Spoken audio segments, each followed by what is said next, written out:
Hello, everyone. Welcome to the Normal America Show. What is today? December 5th. Time's flying by. 20 days till Christmas. Great to hear from you all. Happy to be here tonight. Hope you're all having a wonderful day. I know I am. As most of the time I am. So life is good. Things are going well. So it's an honor to be here with you all tonight. I hope we have a great show. To be honest, if we don't have a great show, I'm going to put the blame mostly on me. Now, I know you all in the audience can screw stuff up, but I'm going to say it's probably mostly my fault if the show sucks tonight. We shall see. We will see. Conservative Carnage, I thought I saw that message a while ago. First off, I didn't recognize your name when you were messaged me publicly on Twitter there, but I didn't get a message on Twitter that I remember, except from, I remember someone asked me about Scott Orton. Yeah, I'd love to have him come on the show. I'm always up to have guests. But sorry if I didn't respond. I thought I responded to that. So I apologize for that. So tonight, I thought Tuesday nights we'll start trying to do debate reviews. Always be open for suggestions on particular debates to review. Now, the only problem I have reviewing debates is that I have not mastered the art of brevity. I talk too much. Whether it be just a normal stream of mine or when I'm reviewing debates. And so this debate, for example, is a 2-hour debate, which if I would analyze it as I normally do, would put this stream at about 5 to 6 hours. I'm going to try to avoid that because I don't think I could be up that late this evening. So I've not watched this debate. So this is going to be, I basically found a clip of where the debate was when the introductions start. That's where we're going to go. We're going to start with the introductions. I don't know if we'll stick around through audience questioning unless someone knows of something specific that they would like me to analyze. I don't even know if they have audience questioning. So, briefly, if you're watching this, am I streaming the debate tomorrow?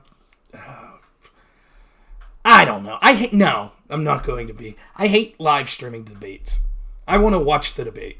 This is different. I'm streaming a debate that has occurred, right? If you wanted to watch this live, you would have already had a chance. When you're watching a debate live, I find it incredibly annoying when someone's talking over it, even if that someone's me. So I don't really like it. I've tried several formats. I've tried live streaming the debate and then pausing it, so then we end up 2 hours behind when the debate ended. People don't want that. They want to see the debate live and in time.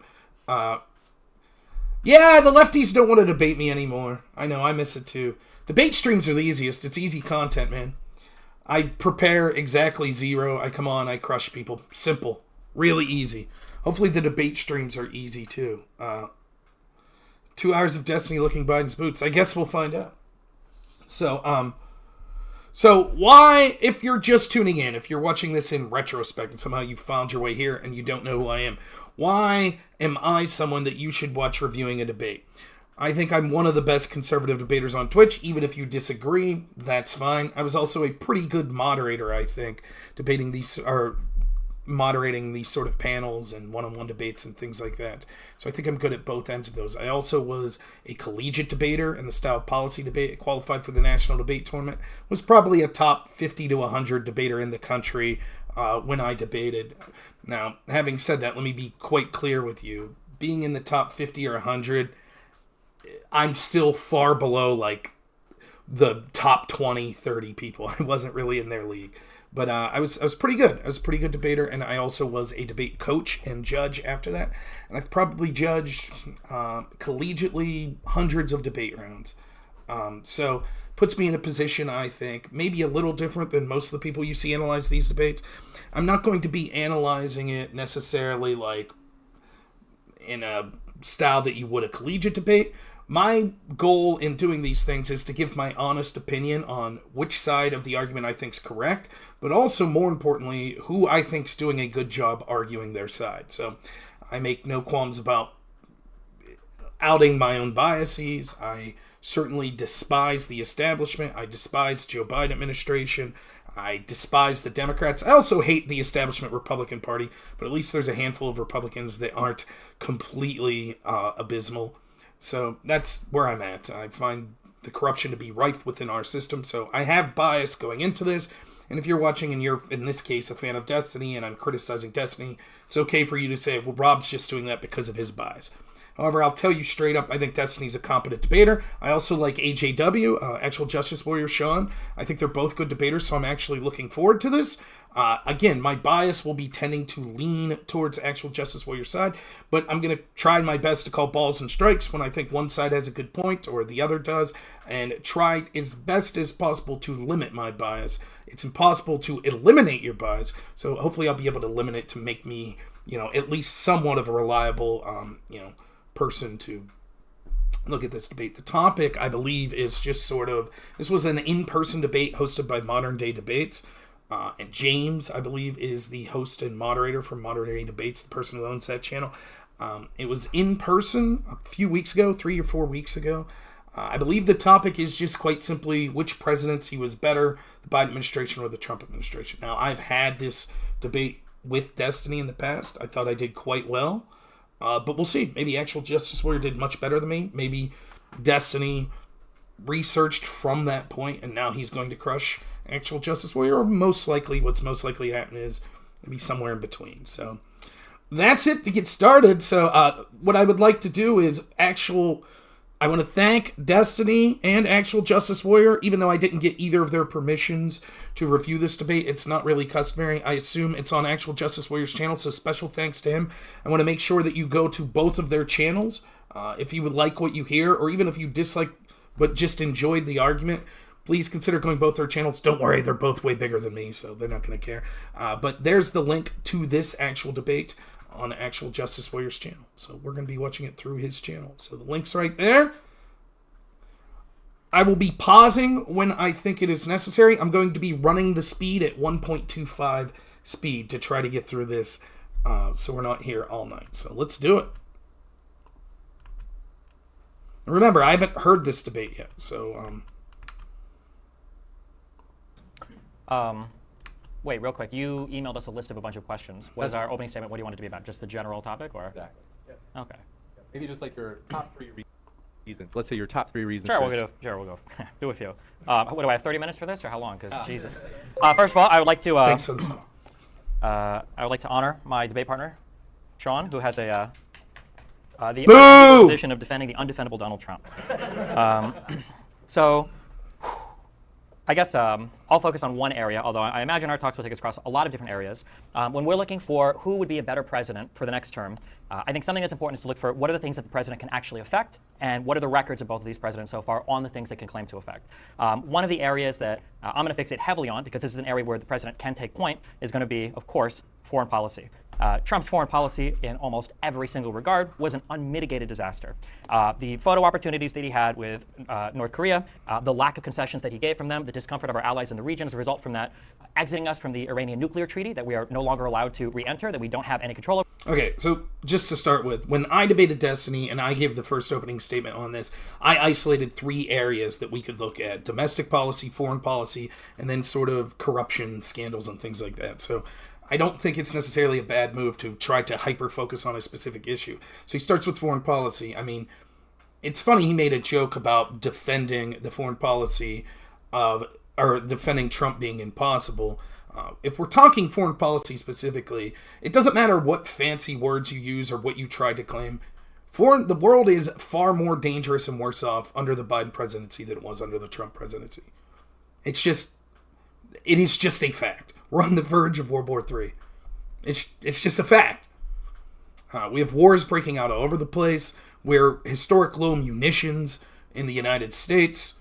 We have allies that are suffering mightily. We have our allies like Ukraine that we're sending money to that's being accused of corruption and things like that. We have pipelines blowing up causing environmental disasters and environmental terrorism. Notice the things that he's criticized with Trump's foreign policy. Pulling out of the Iran deal. Okay, we could argue whether or not that was a good thing. Now what we know, that it looks like Iran is possibly backing Hamas. Seems like maybe sending them pallets of cash wasn't the best idea, right? But Iran deal aside, we'll see what they each say about it. The other stuff is just like pictures he took with Kim Jong-un, making our allies feel uncomfortable.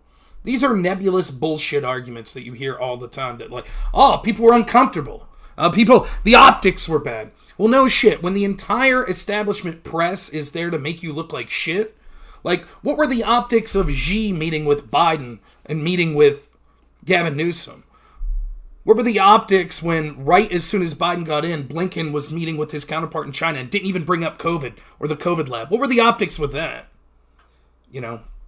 So, not impressed with the direction. I think there's better things he could have talked about. Over anymore as Iran races towards nuclear weapons that we have completely lost all oversight on. The obscuring of the number of drone strikes that we're doing, as Trump has sought under his administration to make it harder to see how many drone strikes were actually happening, and the fact that these drone strikes were still probably increasing or remaining the same under his administration, though it's hard to tell. The abandoning of allied forces in northern Syria, the Kurdish people that we were working with to fight ISIS, that he basically abandoned to Turkish attack. Did not abandon them. In fact, generals lied to keep troops there. And hopefully Sean brings this up. It's something that I've been talking about for years. The antagonism of Syria and Assad, and in particular that being Russia's ally, is one of the things that further diminished relationships with Russia. How's that working out, Destiny?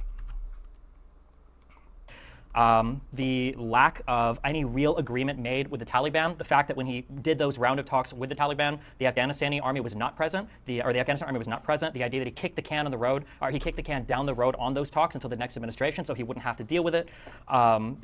It's not an unreasonable criticism to say, if you think that pulling out of Afghanistan was good, Biden did it and Trump didn't. That's a fair point Destiny's making here. However, is he going to really try to blame Trump for Biden's failure? Trump didn't have the appropriate people at the talking table. And this is an argument I've heard. I haven't heard Destiny make it necessarily, but I've heard people on the left make. Like, well, this is the one policy that Trump had that Biden's hands were tied. He couldn't do anything. He had to withdraw in the exact same way and time frame that which Trump suggested.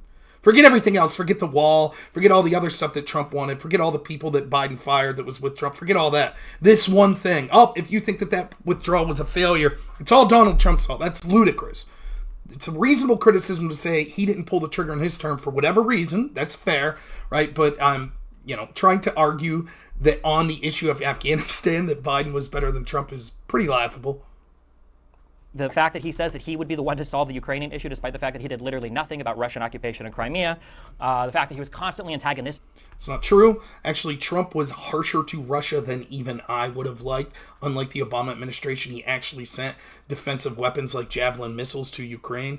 He expelled diplomats from the United States from Russia. He put sanctions on areas of Russia. He made the United States a net exporter of natural gas, oil, and other fossil fuels, which diminished Russia because they were relying on our European allies using them. So actually, it's a farce to say that Trump was somehow too easy on Russia. At the same time, he was bombing Syria and things like that, which I thought were too harsh because it was provoking Russia as far as I saw it. Towards both of our neighbors, Canada and Mexico, and our neighbors afar. Angela Merkel famously saying that Europe can no longer look to the United States for leadership around the world. The fact that Trump undermined... Right, our world leaders that relied on the United States selling out their own citizens to benefit them were upset that Trump was focused on America first. NATO, questioned why we were even in it, made it sound like the most important part was just individual countries contributing some military budget to it. The fact that the parts of his foreign policy that were supposed to affect us economically sucked. The tariff agreements with China were a disaster. Everybody agrees at this point that it amounted to, I think it was like a $72 billion tax that Americans ended up paying, and it didn't even target China in the way that we wanted it to. I don't know that everyone agrees with that. That's probably an erroneous statement, but there's certainly an argument to be had that the tariffs didn't go far enough. Did they cripple China? Did they cause China to make serious concessions or anything like that? I don't know. It'd be something that you would have to delve into. So definitely a fair area of criticism. As opposed to, say, the CHIPS Act that Biden did that actually centered a lot of new semiconductor manufacturing at home. I'll do a foreign policy there, and then I'm sure we'll talk about other things like crime, domestic policy, and everything later, but I'll turn it over to Sean, see where he wants to go from there. Yeah, I'm glad. So here's the thing. When you do an opening, if you hear me do an opening, rarely do I write them out anymore. I usually have an idea of 3 or 4 points that I want to hit. So when I debated Destiny, it was 3 main themes: foreign policy, domestic policy, and corruption. And I gave a brief overview of the issues that I would go to in there. Now, this is where people would accuse me of gish galloping, but it's not really what the overview, it's almost like the index of a book. You're telling what the chapters of your argument will be. So I think that Destiny, I've always thought he does a poor job opening. It's not the end of the world because these styles of debates are different than like a competitive collegiate debate, but he should really be doing a better job of setting the framework if he just focuses on foreign policy here, then, which I think is a lose. I mean, maybe you're a Destiny fan and you'll disagree with me, but I think that's an uphill battle. If you were going to attack Trump and defend Biden, and you're trying to look at their two presidency and say, okay, in what areas is Biden significantly better than Trump?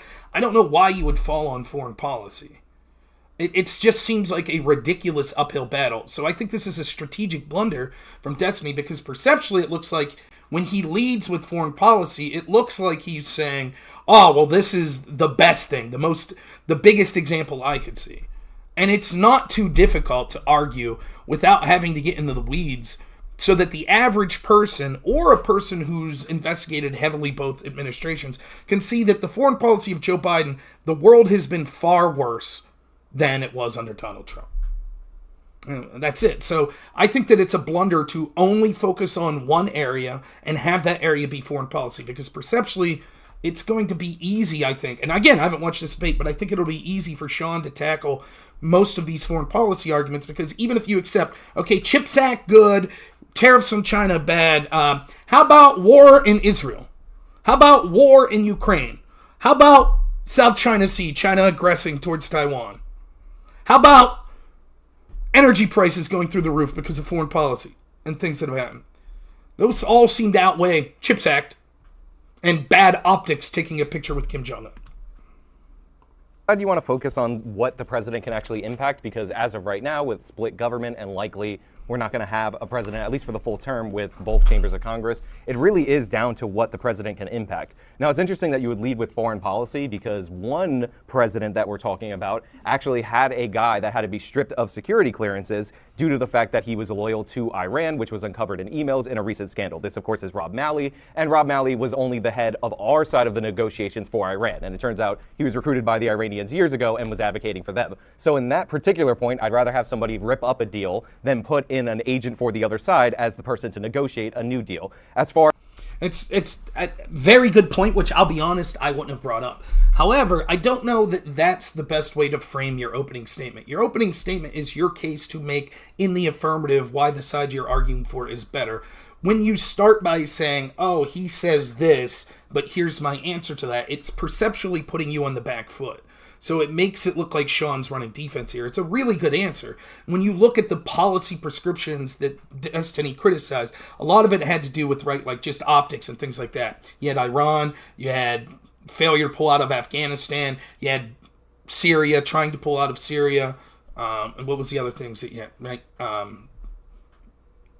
Yeah, I forget the other. So to actually focus on one of the four areas that Destiny talked about, not necessarily bad, but I would wait to get into opening statements, because what tends to happen if you do this is then there'll be a back and forth on this particular point, which is fine if you want to have a back and forth on the points that your opponent's making.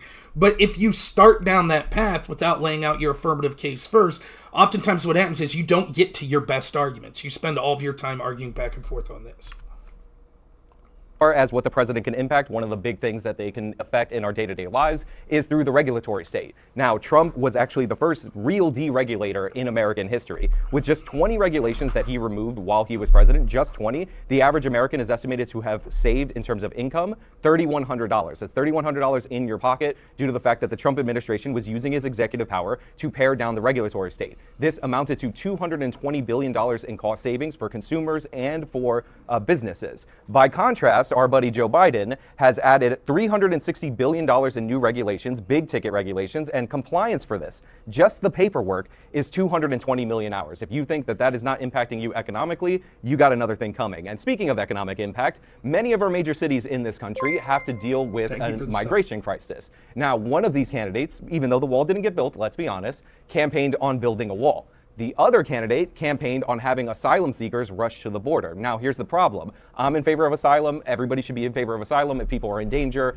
and all of that. We want to help people because we're kind and compassionate people. But the thing is, when you have migrants that know for a fact, and they're economic migrants, make no mistake about it, that they can go to a border agent, say the right words, and then be put into our asylum court system, that creates a giant backlog. It actually hurts our ability to help those who are legitimately seeking asylum, and this was encouraged by the Biden administration. By contrast, probably the best policy of any president related to immigration in the last 20 years President Trump instituted a policy called Remain in Mexico. Now, the idea behind this was pretty straightforward. If you're saying I'm fleeing, let's say, Venezuela, due to the fact that I feel like I'm being persecuted or whatever, well, the route to from Venezuela to the United States goes through about 8 different countries. Now, if you're afraid you're going to be killed or persecuted or whatever the reasons for asylum, there is no reason why you shouldn't stop and apply for asylum in each and every one of these policies. Even though it's called Remain in Mexico, it just means apply for asylum in each country and then come to the United States after you're rejected, because again, asylum is supposed to be about safety, not economic opportunity. Of course, the Biden administration did not continue that policy. He encouraged people to flee to the border, and now we have about 7 million border crossings, according to the CBD data. A bunch of Republicans will tell you 8 million. You pick whichever number you want. It's not good, and we're suffering the consequences for that. Major cities in this country are having to pay to hotel these people, and what's Biden's response? He wants to fast-track work permits, give these people a faster magnet to further draw them into the United States of America. So just some thoughts. I don't disagree with anything Sean's saying here. He's going into very specific detail on a couple things, like he's talking about the border, and that's fine. Again, stylistically, it's not how I choose to do my opening statement, because I think you're better off making a case and then when you get to the back and forth delving into the specifics of it. But there's nothing inherently wrong with this. I am worried that what you're seeing in these opening statements is sort of two ships passing. You have one guy that says Biden's doing best because foreign policy, and then Sean makes one defensive response to that and then says basically economic and domestic policy is why Trump was doing better. Regulations, border security, and it's affecting you economically. Which is fine. You then have to argue, if you're arguing those two ships passing, you have to argue why your issues are more important, which I'm sure we'll get to something like that. But this is why I favor a more broad overview in the opening statement, because it allows you to hit perceptually all of the areas. So if he says, here's why he's better in foreign policy, here's why he's better domestic policy, I think that that's more effective because it doesn't perceptually see like that you're not answering some of the arguments that are being made on the foreign policy. The same with Destiny. Had Destiny made arguments domestically in his opening statement, you should take advantage. You should take advantage if you're given time for an opening statement, because that's your time to set the framework for what the debate will be. And so you're looking for advice on if you get your chance to be on a panel or to do a debate like this, you should take advantage of the time allotted to you. If you don't have anything to say, that's fine. But in general, it's best to be able to do that. I'm doing good, True Legend. Great to hear from you. America and prolong the crisis. I think the number one thing that a president needs to do is advocate for the citizens of this country. These people are by definition not that, and this is just one of the many reasons why Trump is a better candidate than Joe Biden. Also, Trump is alive. Joe Biden, we don't know. I've seen Weekend at Bernie's. I know you guys have seen it. And, you know, symbolically, Destiny's drinking Red Bull to build up the energy to talk about Joe Biden. Well, I have water because I don't need any hype. All right. We're going to kick it in. So, yeah, not really what I do with opening statements, but fine. Fine. Just sort of a couple issues thrown out. I assume the debate will become far more expansive than what the opening statement said. So, again, I've given my feeling on it, but, you know, it's neither side, I think, did terribly or anything like that. To an open discussion, so I'd like to put it over to the other side, respond to some of what you just heard, and get us into it. Yeah, I guess the most important determining factor for, Trump's future health is, how effective the U.S. healthcare system operates in federal prisons. I'm not entirely sure what that looks like, but I guess we'll find out soon enough.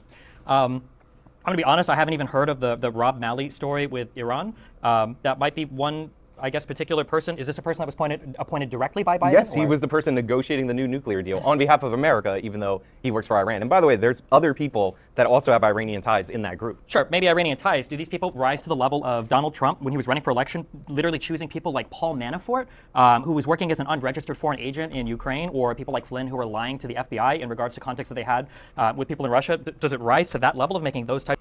Yes, it rises to that level and even further because, one, Manafort was working with a person named Konstantin Klimenik, who was actually working with Obama's State Department over and over.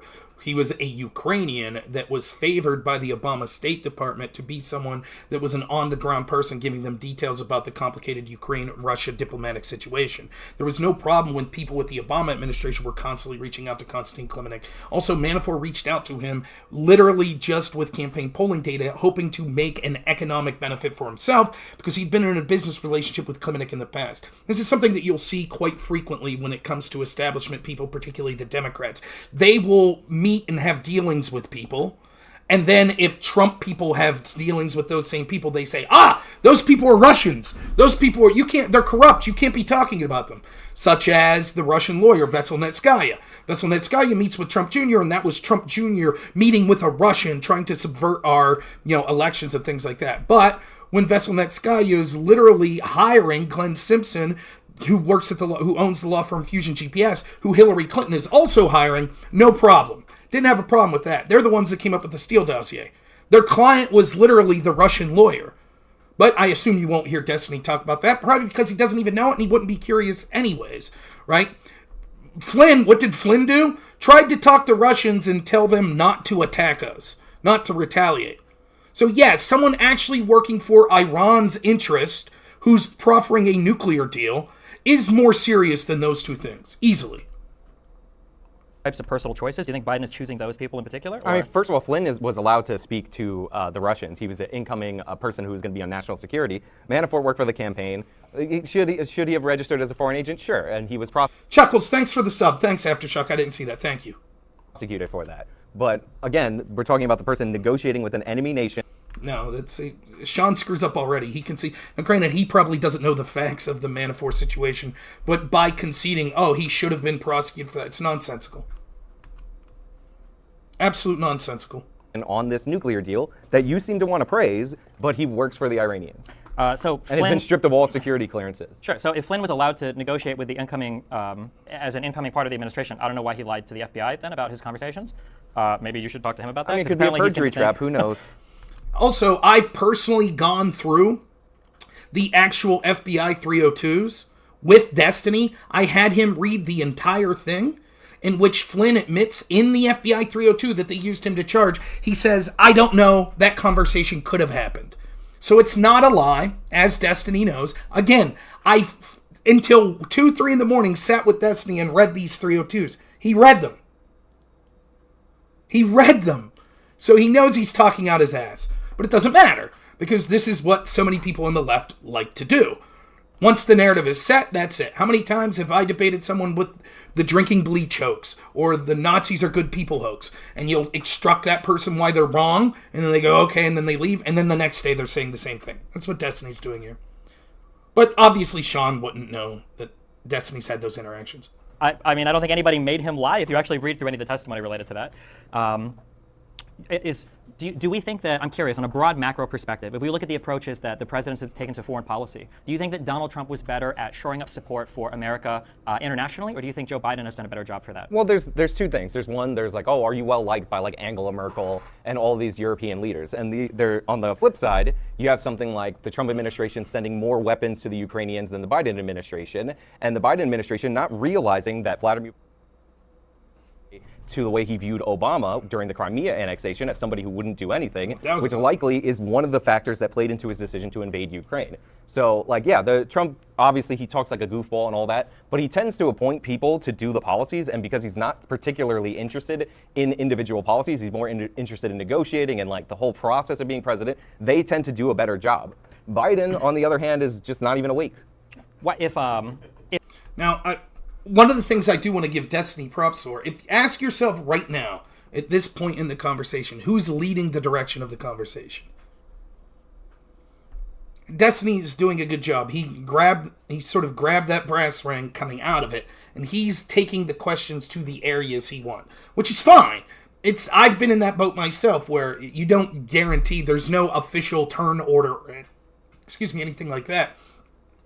But it's perceptually good to do that, because at least then you're talking about the things that you wanted to talk about. I can't tell you how many times I've fallen victim to, I have a bunch of important points that I want to get to in a debate or something, and I don't get to them because we end up spending an hour on what the other person's saying, going through minutia detail on that, and then oftentimes we miss the best points that I would have had on other topics that are related to the overarching theme of the debate. So, the fact that Destiny's framing it right now, who's more friendly to our allies?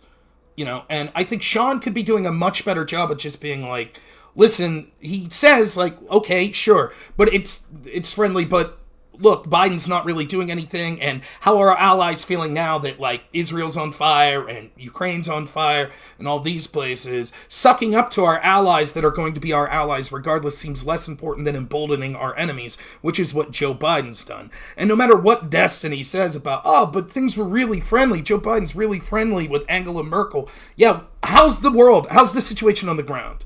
How is it? If they thought that Trump would do a better job at negotiating these policies, why is it that almost every single person in his administration that talked about doing foreign policy ended up shit-talking him? I'm pretty sure Pence and the AG at the time had a lot of bad things to say about Trump in regards to North Korea, for instance. Do you think he handled North Korea appropriately? I mean, what went wrong so much in North Korea that we're even talking about? The fact that we validated him as a leader, we gave him photo opportunities, and we had talks with him without securing any sort of concessions whatsoever, while telling the rest of the world that we were doing a good job in negotiating something with him, whatever that was. The question is, as compared to what? So as compared to not talking to him and continuing to, I guess, advertise on the world stage that until he's ready to come and have talks about cutting down their missiles program, cutting down their nuclear weapons program, until they're ready to have those talks, they're not going to be as validated as but none of that worked for, I don't know, how many years since the Korean War with North Korea? Like, we're on the third member of this freaking hereditary dynasty? Sure, but I mean, now in the region, you've got Biden, who has better relations with Japan and South Korea, having talks about what to do with North Korea. When Donald Trump was in charge, we talked to Kimmy, we gave him some photos, and then we left. I mean, the South Koreans wanted to do a joint Olympics under the Moon government when Trump was president. So, like, he was also, like, mirroring to a certain extent the policies of the Moon government. I mean, and again, Sean's very smart, and he knows things that I don't. He takes it in ways that I don't, which is cool. It's cool to hear. But I just think that he's making a strategic mistake here, right? Like, to even sort of validate what Destiny's saying, like, well, actually, he was sort of doing what Japan and South Korea wanted. No, it's nonsensical. Right? It's just nonsensical. Your big criticism is optics. This whole argument it's always been bullshit. And by the way, I say the same thing when a Democrat's in office. I really do. The idea that you can't talk to your enemies because it validates them is nonsense. Now, if Trump would have sent them pallets of cash or something like that, that's different. Right? If Trump would have said, we're going to remove sanctions or we're going to change our policy without any concessions, that's one thing. But to just say, yeah, we're going to sit down and talk with them. And what people didn't understand about Trump, it's actually something I thought was effective, was Trump did a good job of kissing the ass of strongmen leaders like Kim Jong-un and Putin. But then he was actually strong against them with policy. Because he thinks that they're sort of egomaniacs. And if you just say, oh, yeah, you're a smart guy, you're a good guy. Yeah, I had a great talk with them. But then your policies are still aggressive towards their countries. He knows that that's less likely to cause aggression back. And the proof's in the pudding. What happened with North Korea? Nothing, as Sean says. What happened? Nothing. That's Destiny's big point here, optics. So I'd be like, remember that, as we have this border crisis, as we have people struggling to to pay groceries or to pay for their mortgage, at least we don't have bad optics with pictures of Kim Jong-un. What next? Are we going to talk about, well, Trump's foreign policy, he overfed those koi fish. Is that the next big point Destiny's going to make? And at the time. Okay, so then to be clear, you thought that Trump having photo opportunities and legitimizing Kim as a leader without actually securing any concessions, with them continuing to race towards a nuclear program and continuing to test missiles. They already have a nuclear program. See, yeah, but now they also have they have U.S. approval for what they're doing essentially. Now it seems like the U.S. They don't have actual U.S. approval. You're talking have about like a perception of U.S. approval, which I don't think is granted. The idea that North Korea is an ally of the United States or anybody legitimately believes that is ridiculous. Remember, the way that this started is that Trump kept threatening Kim Jong-un over and over and over again to the point where they wanted to ask for a meeting.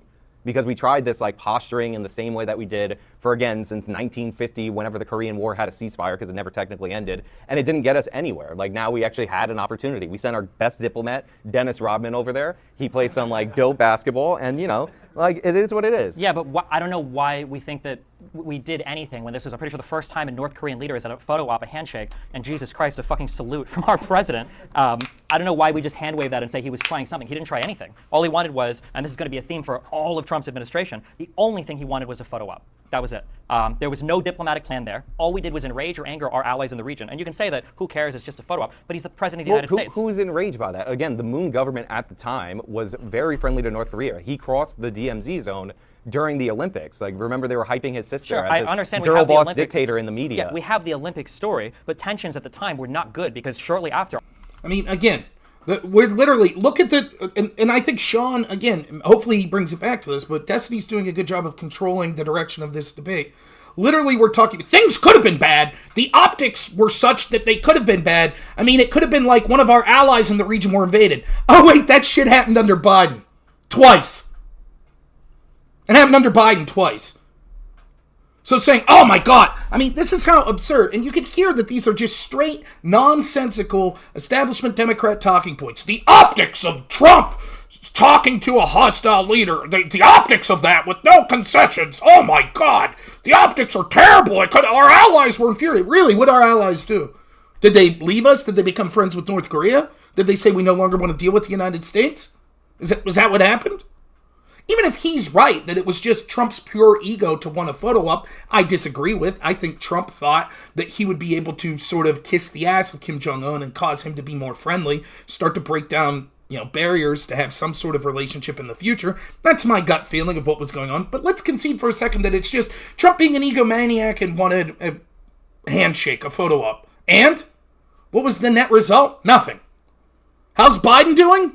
Right, that's what I thought. There are meetings with Kim, they literally go right back to testing But that's what missiles. North Korea always does. Yeah, except now they've done it after getting photos for the first time with the U.S. president. All right. I mean, again, Okay, this is that's like you think the that- most petty thing, maybe because you I don't mean, want to talk about Iranian spies in the Biden administration. Sure, I don't even know if that claim is true, unfortunately. I've never even I mean, heard why of it did before. Rob Malley lose his security clearance? I don't know. Why did he lose his security clearance? What is Because the... he was recruited by Iran well before he was in the Biden administration, along with other people, again, who are supposedly negotiating for our side on this nuclear deal. So you're saying he was working as an unregistered foreign agent or a spy? I don't know which one. We'll if you're saying he was- wait, we'll if you're wait for the saying- shakeouts of potential indictments in the future. But Well, how long ago did he This lose is- his, this how long is- ago did he lose his security this clearance? is recent. Like, I think news of this broke, if I have the date right here somewhere. I believe it was like last month or something like that. And what was the reason why he lost the security clearance? Because he was tied deeply to Iran. We have emails from him and contacts in the Iranian government. And the perception of those emails, at least according to the reporting, is that he is still loyal to the Iranian government. Okay. It's interesting that he hasn't been charged with any crime. If it sounds like what you're talking, Well, you're it's like literally it's like a describing- month. Like sometimes it takes a while. Yeah, to, but why like, is any of this information public if there hasn't been a charge yet? because we have media that like pursue stories and sometimes And that get leaks from the government about potential espionage investigations? That happens all the time. What do you It mean? doesn't happen all You're the talking time. about. It's nonsensical, right? So this is an argument that oftentimes you'll hear people make that are pro-establishment. They'll say, there's no scandal here. And when you show evidence of the scandal, they go, no. If there was a scandal, then the FBI would have dealt with it. Then the media would have covered it. So then, inversely, that means if the FBI didn't indict someone, and if the media didn't cover it, then there's no scandal. It doesn't matter if you could actually show the documents. And they do this in reverse to everything. So if you did theoretically have a corrupt FBI that, illegally spied on the President of the United States, using information that they knew was bought and paid for by his opposition sourced by a foreign Russian spy, that would be problematic for someone with Destiny's worldview then, because he says, no. The arbiter of what is true and what is not, and if there's a scandal or not, is purely the FBI. Now, Sean's right here that O'Malley did lose his clearance, and the allegation is that he was working at the behest of the Iranian government. Now, this is also what's interesting about the argument anyways from the initial Iran deal. It was send them a bunch of money and then hope that they'll be open to inspections. Well, who will be doing the inspections? If one of the people that was leading that charge of facilitating the fine points of that negotiation on our side was actually operating on behalf of Iran's government, what's that say about how those inspections may have went?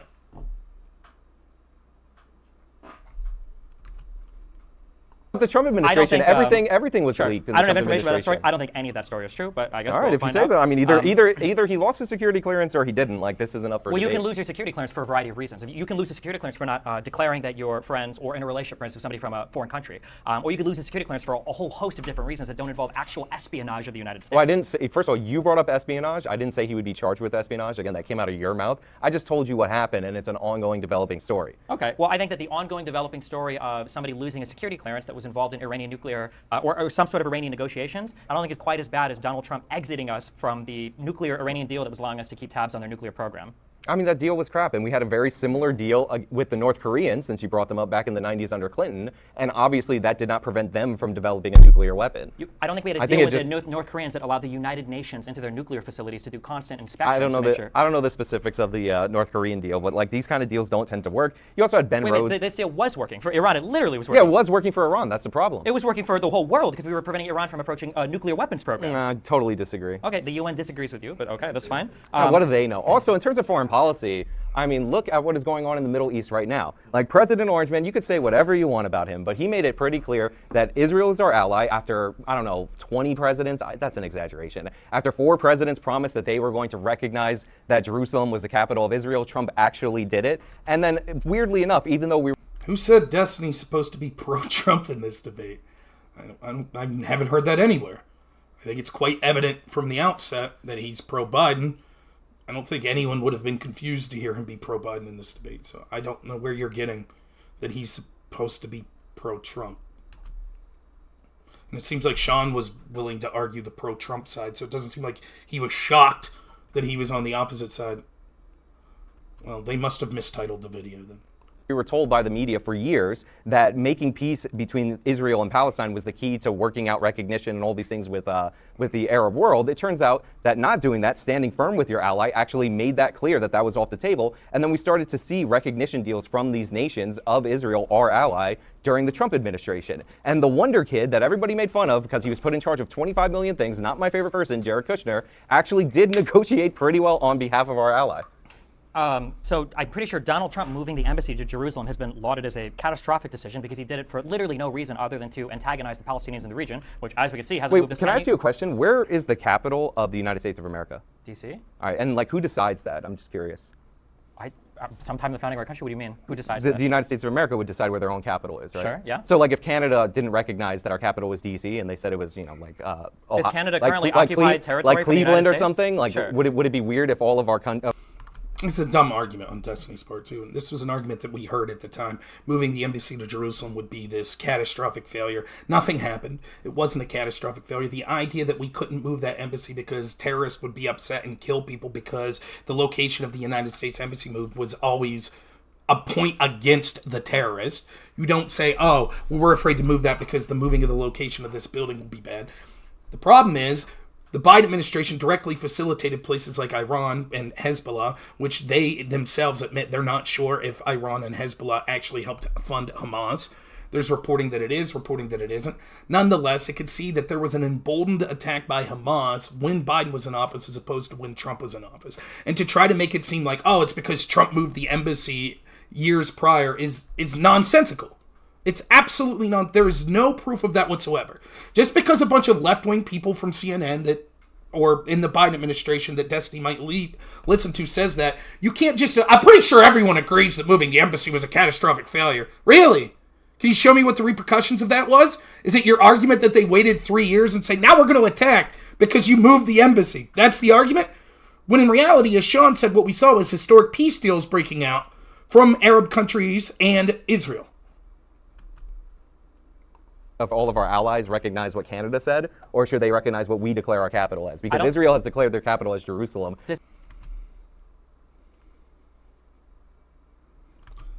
Banana Slice, come on, dude. He said, you have the unenviable task of defending Donald Trump, not I. We'll take a brief break here, because one of my weak spots, which I could correctly analyze my own weaknesses, is when I see someone in the chat that I disagree with, I tend to hyperfixate on it. Is anyone here, other than Banana Slice, under the apprehension that Destiny's job was to defend Donald Trump here? Anyone? Can anyone speak up? Banana Slice is absolutely convinced. If he's really convinced, I'll go back to 445. And then I'm not going to listen to anything he says the rest of it. He didn't say that. He said, you have the unenviable task of defending Donald Trump. I don't understand how you're confusing this. I really don't. I'm sorry that I'm wasting everyone's time even interacting with you, Banana Slice. Right. I don't know if he's a troll or if he's drunk or if he is just completely seeing a different reality than literally every one of us.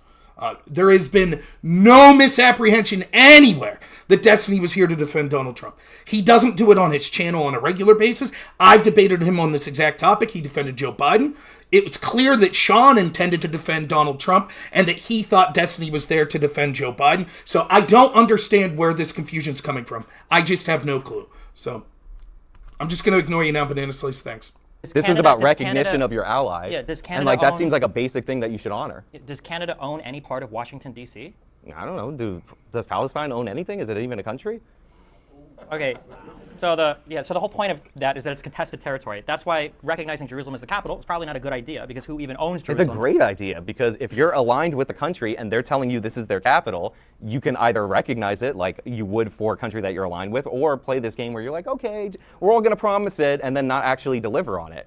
Do you think it's weird that Bill Clinton, George Herbert Walker Bush, George W. Bush, and Barack Obama all made this promise and never delivered? No, because the whole point of the capital of Jerusalem and moving the embassy to Jerusalem is that Jerusalem is partially contested territory. That there's a huge issue about who actually owns which parts of Jerusalem that need to be resolved that the Trump administration didn't move us any closer to resolving before just smacking the embassy down in Jerusalem and saying, oh, look, we did a good thing. But all it did was increase tensions in the area. It didn't help.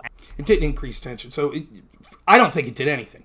But if you're going to make that argument that it upset Hamas and Palestinians, okay, if that's the argument, that's what's got Hamas's goat. Now, I've talked to people on my spaces, 5 or 6 of them, that defend Hamas, or at least defend Palestine and say Israel is the aggressor and Israel's the problem. Not one of them have cited the move of the embassy as anywhere on their list of things that they're aggrieved about. None of them. Never came up. At all. But if you're going to play that game and say, well, that somehow emboldened the enemies of Israel, well, seeing as how after that embassy move, we actually saw Arab countries open up diplomatic relationships with Israel, perhaps you could make the counter-argument that, the signal to the rest of the world that the Trump administration was going to be allies with Israel, so much so that they were willing to move the embassy to Jerusalem, which is where Israel wanted it, was a signal to the rest of the world showcasing the United States' strength and their strength of alliance with Israel, which caused them to come to the negotiating table. Now, if I said that, Destiny would correctly say, I don't think you have any evidence that that embassy move was the reason for those diplomatic channels to open, to which, if I'm being honest, I would say, you're right. I don't have any of that, just like you have zero evidence that Hamas ended up attacking on October 7th, or that they were most aggrieved or horribly aggrieved because this embassy moved. It's stupid. They attacked because they knew Biden was weak. That's why they attacked. That's why they didn't under Trump. Anything. It didn't do anything good. That is true. The largest terrorist attack in Israeli history happened under the Trump administration. Oh, wait, that was last month under Biden. What did Biden do to increase hostility? Well, we do have an intelligence base over there. Why did that fail? I don't know what any of those things have to do. So part of the reasons why the people in the Gaza Strip are so incensed at people in Israel is partially because of, you brought these up, the Abraham Accords. None of those bilateral peace agreements were impressive. They were already with countries that had relatively normal relationships with Israel for years. They didn't involve any of the actual countries that have a lot of issues with Israel, such as Jordan, such as Syria, such as Iran. And the only thing it did was continue to antagonize relations between Israel and Palestine, because there were more peace treaties being signed in the Middle East without any explicit statement on what would be done with the contested territory. Because it is a myth that this Israel-Palestine thing is the key to recognition for the state of Israel amongst these countries. Once you take that off the table and then you start negotiating with these other nations directly, you have all these places that are, you are right, they were working with Israel like kind of under the table while pretending that they still didn't recognize them, but getting at least a few of them to start the process of coming forward and recognizing the nation is progress. It seems to me that Destiny just made the argument that actually having negotiations between Israel and other countries, like I think Qatar was one of them, Saudi Arabia, was a mistake because that upset Hamas. So it's very interesting. He seems to be having his cake and eating it too. He's saying, Trump aggravated a bunch of our allies and cut down communicate. But at the same time, it was bad when Trump his actions facilitated weak peace deals and negotiations amongst these countries because it aggrieved the people that were already angry. And I can't help but say, does anyone else see the problem with Sean's strategy here? Destiny is still, we are 20 minutes into the debate. The direction of the debate is being controlled entirely by Destiny. Entirely. Even when Sean makes an offensive point, he's like, well, this attack occurred under Biden. He allows Destiny to swoop right in and say, but take it back to what's Trump's fault, it's Trump's fault, it's Trump's fault. Sean's not making the offensive arguments as much as he should, in my opinion. It may get better. And that did happen. Yeah, but it's progress in an area that doesn't matter, and it's making regressions in areas but that why do would matter. Why would that not matter? It's it like doesn't the matter broader. because these It's like the countries were broader already, Middle East. Because these countries were already communicating with each other more or less, and now all it's and done by the is, way, one of the foundations of this alliance is the fact that Iran is a regional. No, and Destiny just made the argument. He tried to make both these arguments, which shows that he's wrong. He said, well, the fact that they were talking aggravated people in Palestine, but they were already talking. So why would they be aggravated? You can't have it both ways. If they were symbolic enough to mean something to piss off Palestine, then it would also be symbolic enough to help Israel with their relationships and their allies with these countries. If it's not anything because they were already talking to each other, then why did it piss off Palestine? Power that they're all trying to check in the area. So again, hostility towards Iran, trying to isolate them as a strategy, also ended up leading to this recognition. I'm sorry, just to be clear, you're telling me Saudi Arabia needed a bilateral peace agreement with Israel to fight with Iran? No, I'm saying that using their shared enemy rather than this conflict between Israel and Palestine as the entry point towards recognition is a better strategy. Yeah, but the conflict between Israel and Palestine is like one of the defining conflicts in the region. And Trump didn't move any closer towards that, and in a lot of ways hurt our ability to resolve it by aggressively acknowledging a capital and moving an embassy to a place in contested territory, and then in signing peace agreements without including the Palestinians in any of the talks. It's absolute horseshit. He has no proof whatsoever. There has been... Can he show me a statement from Hamas? Can he show me any statement that said the reason we're doing this is because Donald Trump... Anything. It's just bullshit. It's absolute bullshit. So they strategically waited until 3 years into the Biden administration? That's the argument?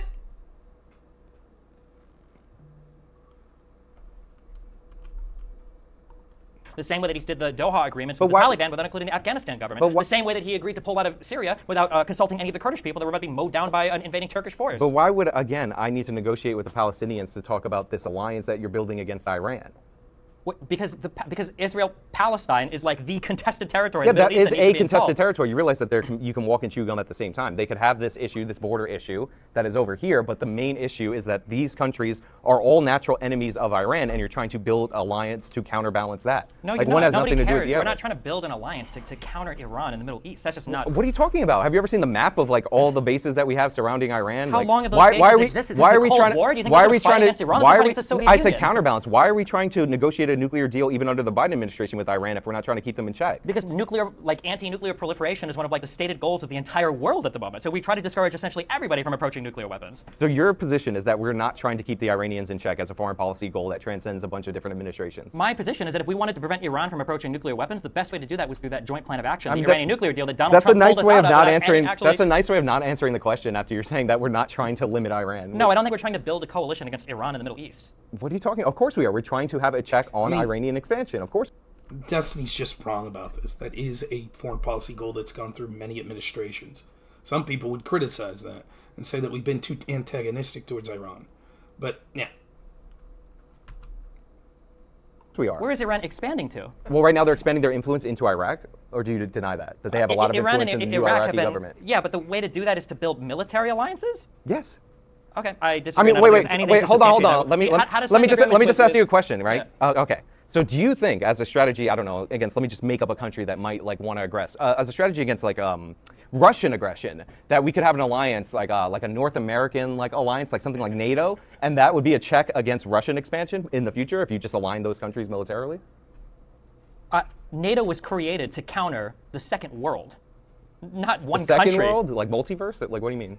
In the Cold War, you have the First World, which are the Western-aligned powers, and you have the Second World, that are the Soviet-aligned powers. Sorry, I was watching a movie before the this. Soviet Union and the Warsaw Pact is what NATO was created to serve as a yeah, counterbalance but it still against. exists, and we still admit new members as a counterbalance towards Russian aggression. Because Russian expansion west predates the Soviet Union. It's the whole history of the nation. The reason we have that alliance there is, I mean, the original reason was keep Russia out and keep Germany down. Because we want to prevent conflict from breaking out on the Europe. And Sean does a good job here. It's actually a good comparison. It's something immediately that came to my mind as well. Destiny's saying you don't need countries in a military alliance to stop an aggressive country from expanding. But Destiny's opening statement, he actually criticized Trump for criticizing NATO, which would imply that Destiny thinks that the continued adherence to NATO and NATO doctrine is important to stop Russia from aggressing. So you can't poo-poo a military alliance when it comes to an alliance of aggression to stop or stopping aggression of Iran and say, oh, the military alliances aren't the way to do that, but then defend that alliance when it comes to stopping Russia. Now, you could make an argument if you wanted to take it from the side that was critical of NATO. You could say, actually, by building up aggressive military alliances with country, you're more likely to see aggression from the country that you're trying to stop because they think that all hope's going to be lost once those alliances are facilitated, and so they have no choice but to strike while there's still not a significant alliance. That could be a reason why Russia was expanding, because they're upset that NATO's actually expanding closer and closer to its borders and encircling them, and if they don't do something now, it'd be too late. So possibly Trump facilitating these talks actually caused Iran to aggress. That would be a potential argument, but of course Destiny's not going to make that argument. Because then he would have to criticize something like NATO, which is going to be one of his big criticisms of Trump, that Trump stuck with NATO. European continent, because the last time that happened in a major way, well, the last 2 times were 2 world wars. So yeah, you do build military alliances in specific regions to check an expanding power. Like, it seems like you're just arguing this to argue this. I'm not arguing to argue it. You're trying to make it sound like these random bilateral peace Thanks, agreements with Gizmo. countries that are already incredibly friendly towards us and pretty friendly towards Israel means But they anything. never- Why not work towards moving to normalizing relationships with Iran instead of being intensely provocative towards them? They never formally like recognize it. Great question, Destiny. It's not a bad question. Now do Russia. Now do North Korea. Didn't he just get done saying just the optics of shaking hands with Kim Jong-un was this huge mistake? And then he completely changes and it's like, oh, but with Iran, instead of building alliances against them, we need to normalize relations with them. You see? You see how that works? Do you see the inherent contradiction there? And I wish Sean would point it out. Israel. What are you talking about? They were already communicating in a and bunch of trading these and ending countries, more or less hating in hostilities a towards bunch them. of these countries, even though they're allies with us and they're allies and we're allies with Israel, if you have an Israeli passport in your Israeli passport stamp in your passport, you couldn't even go like to both countries. This is one of the reasons why with the State Department you have to get 3 different passports sometimes if you're traveling between this region. But yeah, like of course, obviously. I think if the goal is to reduce tensions in the region, then the goal should be the normalization of relationships with Iran. That has been like the key goal for foreign policy for probably the past 20 years, before or 20, 30 years, before Bush identified Iran as the axis of evil. That was our goal. It was towards normalizing relationships with Iran. That was part of what the Iranian nuclear deal was for. It was, Except. Okay. Sure. Except the Iranian nuclear deal emboldened the Iranians. It put them into a position where their neighbors ended up fearing them, and that ended up setting up the impetus for this potential alliance. Okay. Yeah, I think that I guess we won't get into the Syrians or the Afghanistan conflict or anything like that. But yeah, I mean, look, think that the Afghanistan time and time again, I think that Donald Trump pursued things that didn't matter. They gave him, I guess, photo ops. We got this. Every conservative touts this peace in the Middle East that didn't really happen. I didn't say peace in the Middle East. I didn't say you did. I said that a lot of Trumpers and a lot of these people talk about peace in the Middle East or the historic importance of these peace agreements. They aren't that really. Obviously, as we see today, they didn't get us any closer towards normalizing relations with the people that matter, like Iran, like Syria, like Lebanon, like figuring out what was going on in Palestine. Obviously, the situation in Afghanistan, him, again, kicking the can down the road so we wouldn't have to deal with that in his administration with the Taliban, was deplorable. So I have no idea what the moderator just yelled at them, maybe to move on to something else. I don't know, right? But you can see how we're in the foreign policy section of this, and Destiny's completely controlled. Like, for example, he keeps saying Afghanistan, kick the can down the road. What do you think's worse, kicking the can down the road, or literally, he talks about optics. How about the optics of people literally desperately hanging off the wings of airplanes fleeing as we had to beg the Taliban, that was our mortal enemy that we were fighting for 20 years, to keep us safe from ISIS because the Biden administration allowed the prison to basically go free that had ISIS members that would later then attack and kill U.S. service members. And then allowing enough munitions there to make the Taliban one of the most armed people in the region. How about that? But he's getting away with saying, on the issue of Afghanistan, Trump kicked the can. That's the problem. It's Sean. I think Sean could be doing better on this. Abandoning our Kurdish allies in Syria after they helped us eliminate ISIS, or at least in parts. How about Biden? Like, it's interesting. Abandoning our Kurdish allies. How about Biden abandoning our allies in Afghanistan? How about that? Oh, that's different. I noticed that we haven't talked about that. Yes, stopping an illegal occupation of Syria, because the military alliance that he says that we can't criticize NATO, we are in that with Turkey, which Destiny and the NATO defenders' argument is, we have to stay perpetually in Syria to protect the Kurds because our allies in NATO, the Turks, will commit genocide against them. But you can't criticize NATO, and you can't leave Syria. We have to protect Kurds from our NATO allies who we give nuclear weapons to station in their country. And again, Sean could be making all these points. Obviously, Destiny's on a roll right here, but maybe Sean will make some of these. We'll see. To Syria and abandoning them to the Turkish army, that was deplorable. Not doing anything about Crimea and somehow pretending like he would have stopped. The Crimea happened in 2014. Who was president? Was that Trump? I'm sorry, did Russia pull all their troops out for the 4 years that Donald Trump was president? No, but like that happened. Clearly that didn't matter. That happened in 2014, and the Trump administration was heavily arming the Ukrainians. Yeah, more so than the Obama administration. It's been a policy to sell them weapons, but. Yeah, he ramped that up, even though people were saying that he was... Well, he ramped that up. He also got impeached for threatening to take it away because they wouldn't do investigations on it. Allegedly. Well, he was impeached for it. Listen, I heard that was a perfect phone call. I don't know what you're talking about. Yeah. Again, Sean's just giving too much away. He's memeing through this. No, that's not what happened. First, it was an alleged quid pro quo. Second, we have actual Democratic senators that didn't make it alleged. They specifically said, we gave you all this shit. It'd be a shame if you don't cooperate with investigations against Donald Trump. Literally doing exactly what they accused Trump of, but Destiny won't care about the Democrats that did that. Regardless of what happened, he gave those weapons. Do you see how it allows these corrupt institutions allow people to effectively always rely on those very institutions to say, see, this is proof of something. So because CNN and the Democrats and, Adam Schiff told me that Trump threatened to withhold, that's all they need. That's all I need. Yeah, I don't know so you're a crime guy. How do we do a law and order president who's facing Again, the moderators seem to tell them to move on from foreign policy, which is a shame. I don't really particularly like moderators putting their thumb on the scale that much. If it was stagnant, maybe, but I don't find that was necessarily stagnant. And I think Destiny's actually doing a better job of controlling the direction of the debate.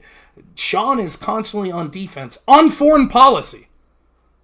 And what did I say at the opening? I thought it was a mistake for Destiny to try to focus on foreign policy because I think that it's quite easy to make the case the world's way worse off foreign policy-wise with Joe Biden than Donald Trump.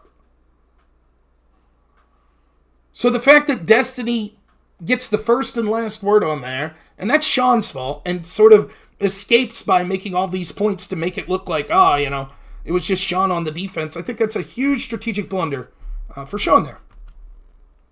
Even though I think Sean had some good arguments, I don't think he's going on offense. All we heard was why Trump's bad. Didn't hear much about why Biden's bad. 4 different sets of indictments in the country. Listen. All I'm going to say is that if you think that any other president, if they had these alleged crimes waged against them, would be prosecuted in the same way, I think you would definitely be lying. The fact of the matter is they're prosecuting him because he's the orange man, and that is the only reason. Can you give me an example of which of the indictments are comparable to past crimes that you believe that presidents have committed that haven't been pursued? I mean, you could prosecute. So one of the things that they used was in Georgia, they tried to use a RICO statute against President Trump. Now, why does it have to be president? In fact, the threshold should be even higher for president. That's the point.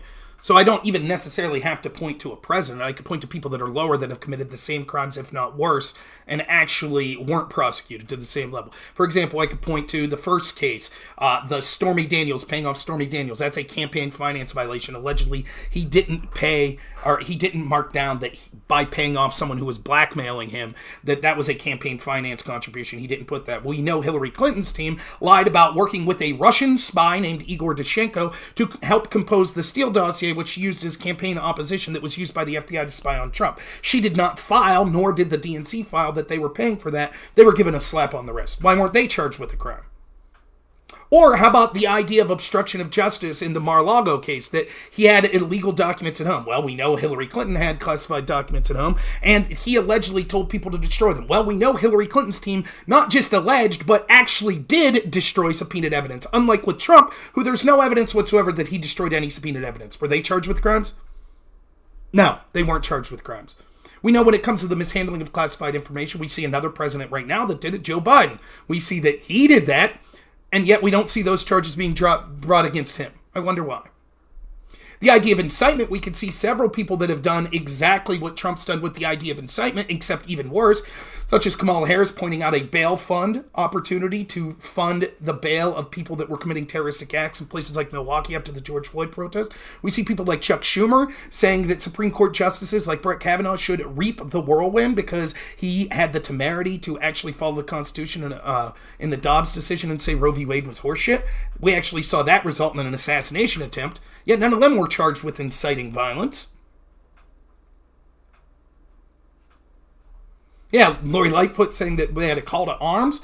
We had, what's her name, Maxine Waters, literally saying she wanted to see more of what we were seeing during the Chauvin trial, which were riots. None of them were charged with incitement. The false elector shit that he's being charged with, it was okay when Democrats tried to do false electors. The idea that he's being charged for not accepting the results of an election, we can see the Democrats do that almost every time they lose a national election. What else is Trump being charged with? So yeah, I could point to a bunch of examples, and he could say, well, a president hasn't done those things. So what? The threshold for charging a president should be even higher. And presidents probably have done many similar things, like we know Bill Clinton, for example, was accused of allegedly mishandling classified information. It's just that the media and the FBI chose not to go after them in similar ways that they do Donald Trump. They went after Donald Trump and it started with them illegally spying on him. Notice Destiny doesn't care about that. Now, you could have actually used that against all presidents. Ben Shapiro made this argument back in like 2010 as a way to deal with their administration as a group. But like nobody ever wanted to do that because presumably opening that can of worms on past administrations should set a precedent that you could do this to any successive administration. But President Joe Biden, even though he's asleep, decided to have his attorney general, his Justice Department break those norms anyway. And now it's considered a potential standard going forward that when you leave office in the United States of America, the next guy can come in and prosecute you. Even the Obama administration didn't do that. Even the Obama administration didn't do that for the Bush administration. And by the way, the crimes that he was accused of were actually torture related, ordering it, covering it up, detaining people in Guantanamo Bay in violation of their civil rights without charges. And Obama, like, you know, you say what you want, and whether you agree or disagree with this, he seemed to set a precedent that the Trump administration actually followed when they were in office, which was we don't look backward, we look forward. But Biden's like, nah, never mind, we're going to look backward for this particular guy. So, and yeah, so this is destructive to our entire process. So firstly, there's absolutely no evidence whatsoever that the DOJ is working underneath Biden, or that Biden is ordering any of these investigations. So it's absolute horseshit, right? It's not even that Biden needed to specifically order, though we do have reports that it was reported that Biden was telling people around him that he was disappointed that Trump wasn't being charged. Now, Destiny will say, but that doesn't mean that he specifically talked to Merrick Garland. But it's absolute horseshit. They'll do this conveniently. I noticed this a lot with the Obama administration, right? Notice how every time there was a scandal or something, Obama was like, I just learned about that in the newspaper. I read it in the newspaper. That's how I found out. Conveniently, anytime things like this happen, it's always, Joe Biden has no control over it. He's just, what are you talking about? He doesn't have any say whatsoever. It doesn't matter if Joe Biden himself does. Joe Biden doesn't have any say over fucking anything. The guy's a human vegetable. The point is the Biden administration is targeting his political opposition. That's what's going on. Who appointed Merrick Garland? Who appoints the chair of the Federal Reserve? Do you think Biden sets the interest rates? Who appointed Merrick Garland? Why do you think the appointment is what the determines Federal policy? The Federal Reserve is a unique institution in the United States of America that does not directly serve under the executive branch, so this is why they're not analogous. The Department of Justice is something that is directly under the auspices of the president. So when Barr was contradicting direct statements that Donald Trump made, was Barr working under the direct order of Donald Trump? He was under the direct order of President Trump. I mean, one of the things that you could actually ding Trump for is that he didn't fire people enough. Like, for some reason, he wouldn't. For some reason, he wouldn't fire. It's true. Like, a lot of these people just ended up quitting the administration. Like, he didn't fire Anthony Fauci. He had every power to do so. He had every power to fire his own attorney general. Gotcha. So, just as a matter of recent historical record, the DOJ does not work under command of the President of the United States. Of course it does. That is a fantastic claim. I'd be curious if you could point to investigations where the President of the United States ordered the DOJ to begin investigating enemies of the President. A president can order the DOJ to We're not asking the president. Well, how about this example? How about when Barack Obama and Susan Rice and Joe Biden sat in the Oval Office, and Joe Biden suggested that they use that they go after Flynn for the Logan Act. That was the vice president talking with the president and his team, suggesting that they weaponize the FBI to go after Mike Flynn. That happened.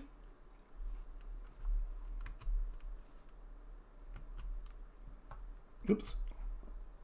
He could theoretically make that, or he could theoretically, but to do so would be an unbelievable breach of norms, which unfortunately we became a bit accustomed to under Donald Trump. But the idea that the DOJ works at the behest as the personal prosecutorial body of the president to go after opponents of the president that's an insane claim. And Biden himself has made contradictory statements, and so Garland has made contradictory statements saying as much that these things do not happen. Yeah. It does not happen. There was no communication. This is like saying that if Pete Buttigieg over at Transportation says something that Biden disagrees with, that Pete Buttigieg is not working for the Biden administration. Sure, you can say specific things, and maybe the Trump administration as a whole believed in a greater separation between the DOJ and the administration proper. But it has been long precedent amongst especially Democratic administrations that there is a close relationship with their office and the DOJ. I mean, Robert F. Kennedy Jr. was appointed as the AG under John F. Kennedy.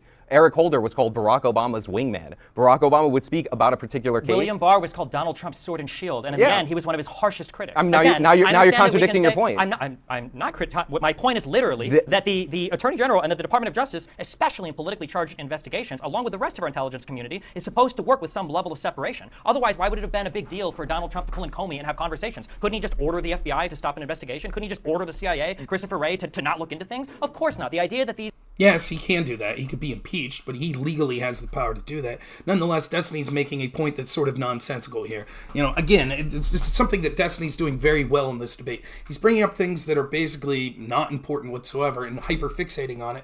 And Sean's articulate in arguing why that might not be the best interpretation, but he's losing the overall perception battle because he's getting mired in these things.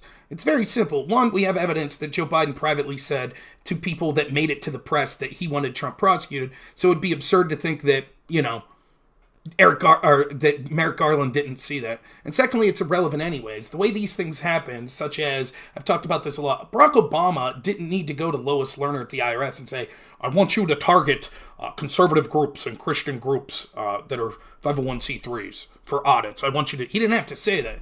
It's because these people that are establishment, particularly the establishment Democrats, understand that because they feel they're morally superior, they weaponize these institutions. It's why the FBI illegally spied on Donald Trump, accusing him of using Russian spies' information to get dirt on his opponent. And the way they spied on him was by using a Russian spy's dirt on Trump.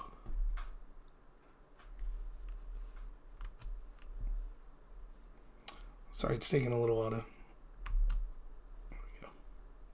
all of our intelligence and all of these executive orgs work for the personal pleasure of the president, especially in regards to politically sensitive topics, especially in regards to investigations of himself or political opponents, is a fantastic idea. You can try to talk around that all you want, but it would be an unimaginable breach of norms, and anybody that understands any part of how the United States government works will instantly know that the idea that the executive prosecutorial body of the Department of Justice can work under the personal pleasure of the President of the United States, that's just an outrageous claim. The trick that you're doing right now is... And so I just want to be clear. So remember this, because if we find out that there were any communications between Joe Biden and Merrick Garland then about the cases of Trump, then Destiny will be saying it's unprecedented, it's a destruction of norms, right? That's what he'll say. And if I was Sean, I would say that. Just to be clear, if we find information that Biden was talking to Merrick Garland about these cases, you'll say, your whole argument here is that would be outrageous. It'd be outrageous. Because I'll guarantee if and when that story would break, Destiny would say, it's not a big deal. It's not a big deal. This is the exact same thing that they do all the time. Let me give you an example. When I, in 2017, was arguing about the Steele dossier, I said, if the FBI used unverified opposition research to spy on presidential candidate and then president of the United States, it's one of the biggest scandals in the history of this country. One of the big responses that was given to me by Democrats was, no, that would never happen. That didn't happen. It's all bullshit. That's bullshit. The FBI wouldn't do that. That's ridiculous. And the reason they were saying that's because they know what a big deal and how corrupt it would have been for the FBI to do it. So they said, you don't have proof. That's garbage. This is a conspiracy theory. You think that's how it was? And then once we found out that's exactly how it was, did they say, oh my God, yeah, I didn't think it was possible because it was so corrupt, but you were right. My God, this is terrible. No, they said, of course they did it. It's no big deal. It's the exact same tactic Destiny's using here. Oh, Biden, if you think that Biden would be working with Garland or telling Garland what to pursue, that's outrageous. That would never happen. That's just not how things are done. And if it happened, that's exactly, they would exactly change the point and go, oh, it's no big deal. You're saying personal pleasure when I said that they work under the office of the president. Like, don't think I didn't notice that shift. You're not saying they work under the office of. You're saying they take direction from. You take direction from. You can order a member of the Department of Justice. I believe Scalia, when they reviewed the special prosecutor statute, was talking about how you cannot create through the executive branch a position that is superior to the executive branch. Like, not only is what I'm saying the norm in America, yes, the president can fire his AG, FBI director, anybody you want to run down the list of executive offices, he can't fire them. For sure, but on top of that, it has been backed up by Supreme Court precedent. Like Justice Scalia, the late Scalia, his writings are clear. There is no office under the executive branch that is superior to the head of the executive branch, which is the president of the United States. Okay, like this is like a basic civics lesson right now. Not only is it not a basic civics lesson, you are so dead wrong. This would be such an unbelievable breach of norms that it would be the lead story, probably internationally, if it came out that the president of the United States was ordering the DOJ to go and investigate. This happened under the Obama administration. He asked Eric Holder to look into the Ferguson case. He asked Eric Holder to review the Trayvon Martin case. Like, what are you talking about? These are not like the politically sensitive cases they're not politically sensitive, like Ferguson riots. Of the investigation of political opponents. But if any of that information comes out, I could be wrong. So you're telling me then that of all the indictments that have been released, with all the evidence detailing the numerous Trump wrongdoing. Again, the better example that Sean could have used here was the investigation into Mike Flynn. that was literally Biden that came up with the idea, the vice president at the time. That all of these are they fabrications of the Biden DOJ? Are they not trustworthy? I didn't say that they're necessarily fabrications. I just pointed out that these are cases that would not be brought against somebody not named Donald Trump. Okay, Like can you give me an example of somebody else that's held on to secret records that have been specifically requested by the federal government for over a year that haven't been returned? I mean, there's a specific case for Bill Clinton under the courts where he was arguing about whether or not his recordings were of a personal nature or a classified nature. The court actually ruled with the Clinton administration.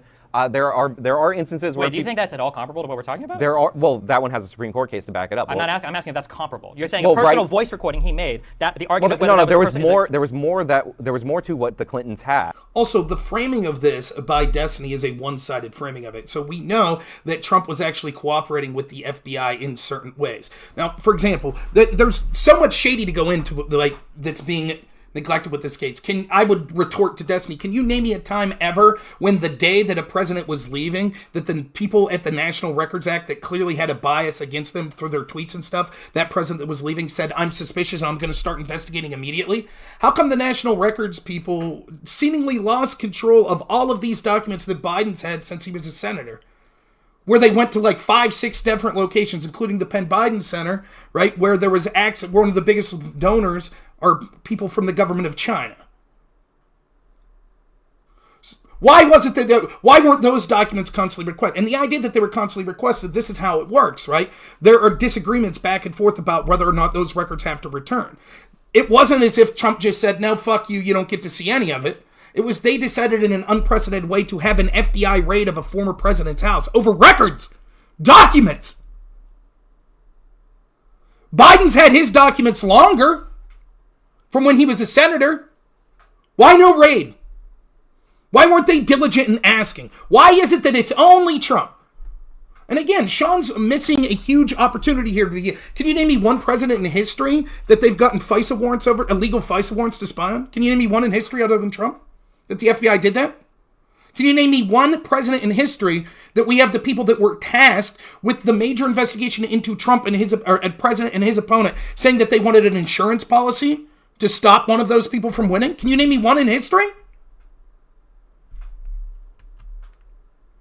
But like the court ruled with them, so it's not comparable because that's already been adjudicated right now. Well, no, it's not comparable because a personal recording is not something that the executive has declared to be secret, top secret. Listen, a lot of these classified documents exist in a weird gray area. No, they don't. It was crystal clear. It was they not do, weird and and I'll explain why. Because the president can declassify anything that he wants. But he wasn't the president. He wasn't the president. He was the president when he took them. This is why you end up with a weird problem. It's not a weird problem at all. He took them when he had the right to do it. The the Secret Service set up Mar-a-Lago for these documents to be a place where they could be stored. Wait, no, they didn't. Yeah, they did. When he was the president. They were not set up to indefinitely store classified material. I didn't material. say indefinitely. You're adding a qualifier. Well, no, but the indefinite part because he was no longer president. That's the whole point. My point is that it's a weird situation where he's able to move these things because he's the president, but then he stopped being president. So then it's like, okay, now, like, how do you adjudicate this? You adjudicate it incredibly simple, the way that it always has been done for past presidents. We've never had a case like this. It happened with Obama, where after you are leaving office, the National Archives will do a check to see if documents are missing, if they need to make requests for stuff, and then afterwards they make a request to the person leaving the White House. I'm pretty sure Okay, if that's true, that's what the National Records Archive does. They do a check to see if records are missing. Why did they miss them with Mike Pence? Why did they miss them with Joe Biden for years and years and years? Why is it? If this isn't just one-sided going against Trump, and Destiny saying the way this works is the National Records Archives takes a good look and sees if stuff's missing and then they contact and say give it back. That's not what happens. They went harder after Trump because they hate Trump. For Obama, there were a ton of boxes that were brought back. They do their little checks, and once they have everything, they leave. There's an official process for doing this. They gave Donald Trump over a year to comply with these orders, and he was explicitly moving things around, okay? Like an old grandma trying to hide her fucking cookies from, like, the grandkids coming over. He was, like, moving shit around in Mar-a-Lago to try to avoid, not only was he doing that, he was also he was instructing his legal counsel to lie. If Donald Trump felt like he had the authority to declassify anything indefinitely into the future, which, by the way, one, is so ridiculous, I know even you don't believe that, and two, isn't even true, because there are certain things, like I'm pretty sure the Department of Energy has strict rules about the declassification of nuclear safety. declassification process. The president cannot unilaterally, by his own ways, declassify nuclear secrets. So even if I did grant you that, which I wouldn't because it's absurd, he can't even declassify some of this. He didn't have the authority to do it. I mean, the Department of Energy, first of all, again, works under the auspices of the president. But again, I was not making the point that they were all declassified. I meant that he can view and move classified documents. But we're distracting off the policy issue because you don't want to talk about the Biden administration policy because you don't want to talk about who would be a better president. Instead, you're talking about these indictments, which again, we'll wait for them to be adjudicated. Innocent until proven guilty. I think that the president has a natural right, a God-given right, to store classified documents in his bathroom, and we'll see how the courts will let that play out. I mean, I don't know. Sean's doing very weak at arguing these corruption issues. He just is. The fact he's sort of laughing in tongue-in-cheek about it, I don't think it gives it the severity that it deserves. I think he's right to say this isn't what the policy issues were supposed to be about.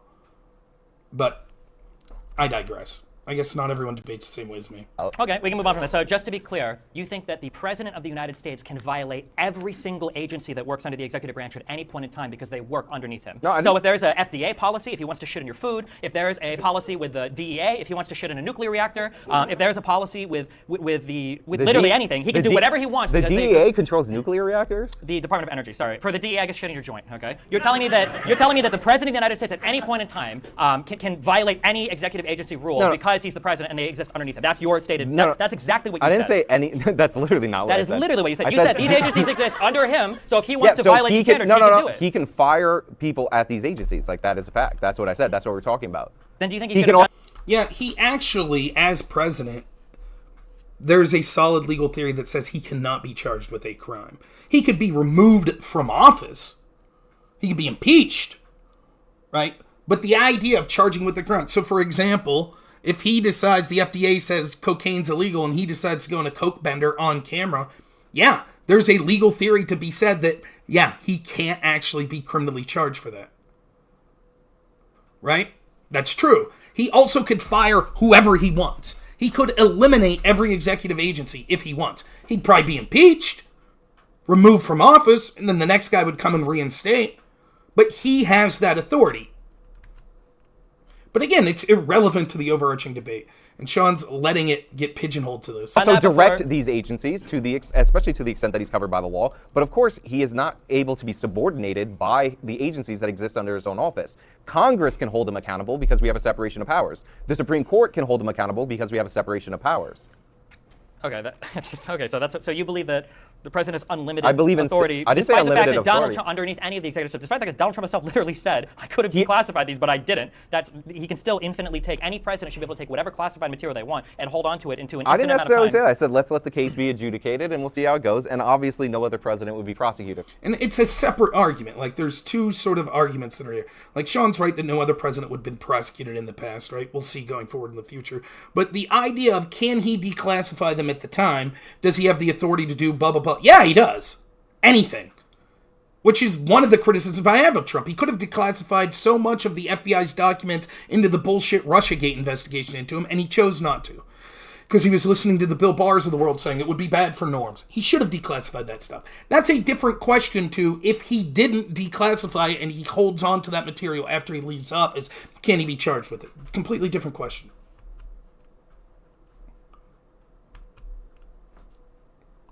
For this. Well, I mean, but you can't give me a single example of a president making anything this flagrant of a breach of norms or of a violation of maintaining an indefinite hold on classified information that's being requested back by federal agencies. No other president has done anything like these things. But you're just saying, for some reason, even though, for instance, we got a historic of a guy that's not even related to politics. Hunter Biden, I think, got a federal charge because he had an old video of himself doing drugs and owning a firearm. I don't know if that's like in the history of the United States, if anybody's caught a charge for something like that. You don't think anybody's gotten a charge for lying on a firearms form when they fill it out to buy a firearm that they're not using drugs when they actually were? Was that the claim that I just made? But that's what he's actually charged with. How do they know that he lied on that form? Because you have to fill out this. So Destiny's argument is he was charged for having this video of him doing drugs. That's not what he was charged for, as Sean correctly points out. He was charged with lying on a federal firearms form, and the video evidence was used as evidence to prove that. right? And Destiny's like, is that what I said? Is that what I said? Right, that was what your implication was. You were trying to imply for people that are listening that he just got charged because there was a video of him doing drugs. No, there's been plenty of people that have been charged for firearms violations and things like that because they showed themselves brandishing firearms on videos. Yes, that happens quite frequently. There's even been people in the rap community that's happened to. Miles, thanks for the super chat, says Rob, I can't take the Democrats left seriously anymore. They don't get the same scrutiny as the right. It's all fake outrage. Thanks for the content. Couldn't agree more. Thank you so much. Form. I understand how buying a firearm works. And he said that he wasn't under the influence of any substance. You're going to tell me that no American has ever been charged for lying on that form? I'm saying that the idea of finding videos that are 5-10 years old, it was within the statute of limitations. using the video to say that, oh my God, I think he lied on his ATF form. That is an incredible charge. That is an incredibly abnormal charge. That is something you would very, very rarely. You know, the thing that was abnormal, if you read even the judge saying, the sweetheart plea deal that Biden's DOJ tried to give Hunter Biden that then got tossed out because the judge said she'd never seen a deal like this, and even the prosecution had to admit that they'd never seen a deal like this. The firearms charge is a slap on the wrist because they don't want to charge him with the FAR violations that are blatant. Only a Democrat, only a Biden sycophant could look at the treatment of Hunter Biden saying, he's getting too harsh treatment. The treatment of him is too harsh. By the way, what's this debate about again? Oh, which presidential policies would be better, Biden or Trump? Destiny is literally just dragging Sean through the topics. I don't know if I've ever heard of a case like that. And you can pretend that it's normal, but if you talk to any gun owner, the idea that the federal government is looking back on videos from 2012 to see if you lied on an ATF form, that is an incredibly political charge. That just would not normally be done. I mean, first of all, he got a sweetheart plea deal, number one, originally, and then people noticed it, so then they had to claw it back because it was so absurd. Number one. Number what was two. The sweetheart plea deal? About what? He had to plead to like a misdemeanor, and he was going to skate on that charge. Because he owed back taxes. Yeah, but okay, I'll be right back. I'm going to go to the restroom. I'll be right back.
Sorry about that. Let's continue.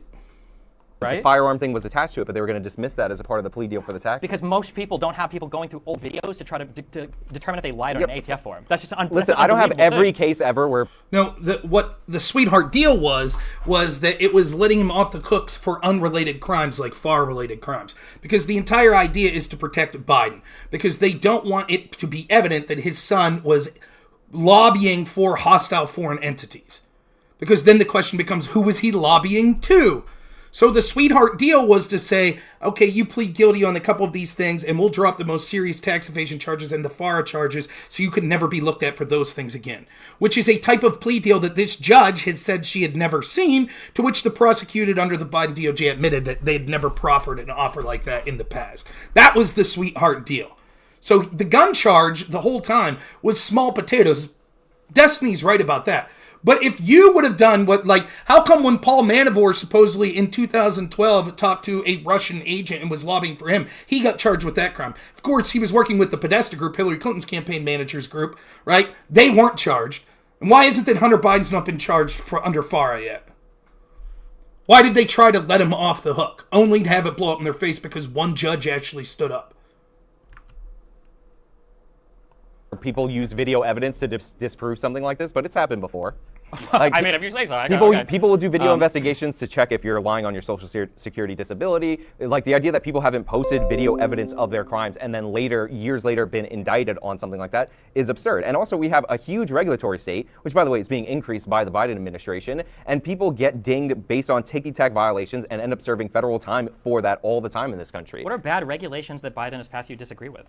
There's a ton of them. Like, first of all, like he's not letting these permits go through for the oil drilling. He repealed, like Wait, didn't Biden okay drilling on federal land? Wasn't that one of the more you controversial can things say that he did? I'm okaying it on federal land and then make the claim like he does that there's 4,000 unused permits. But then when you go through the details of it and you figure out that in order to drill for oil, you need an exploration permit, then, by the way, only 1 out of every 10 maybe find something like that. It might even be a lower hit rate. Then you need a permit in order to like have your drilling plan. And then you need additional permits in order to extract and transport and all that. So he can say, oh, I approved it on federal lands to sound good and whatnot. But in reality, But he didn't dismantle the entire regulatory body of drilling and transporting fossil fuels, something that is pretty sensitive to the United States. He ramped it up.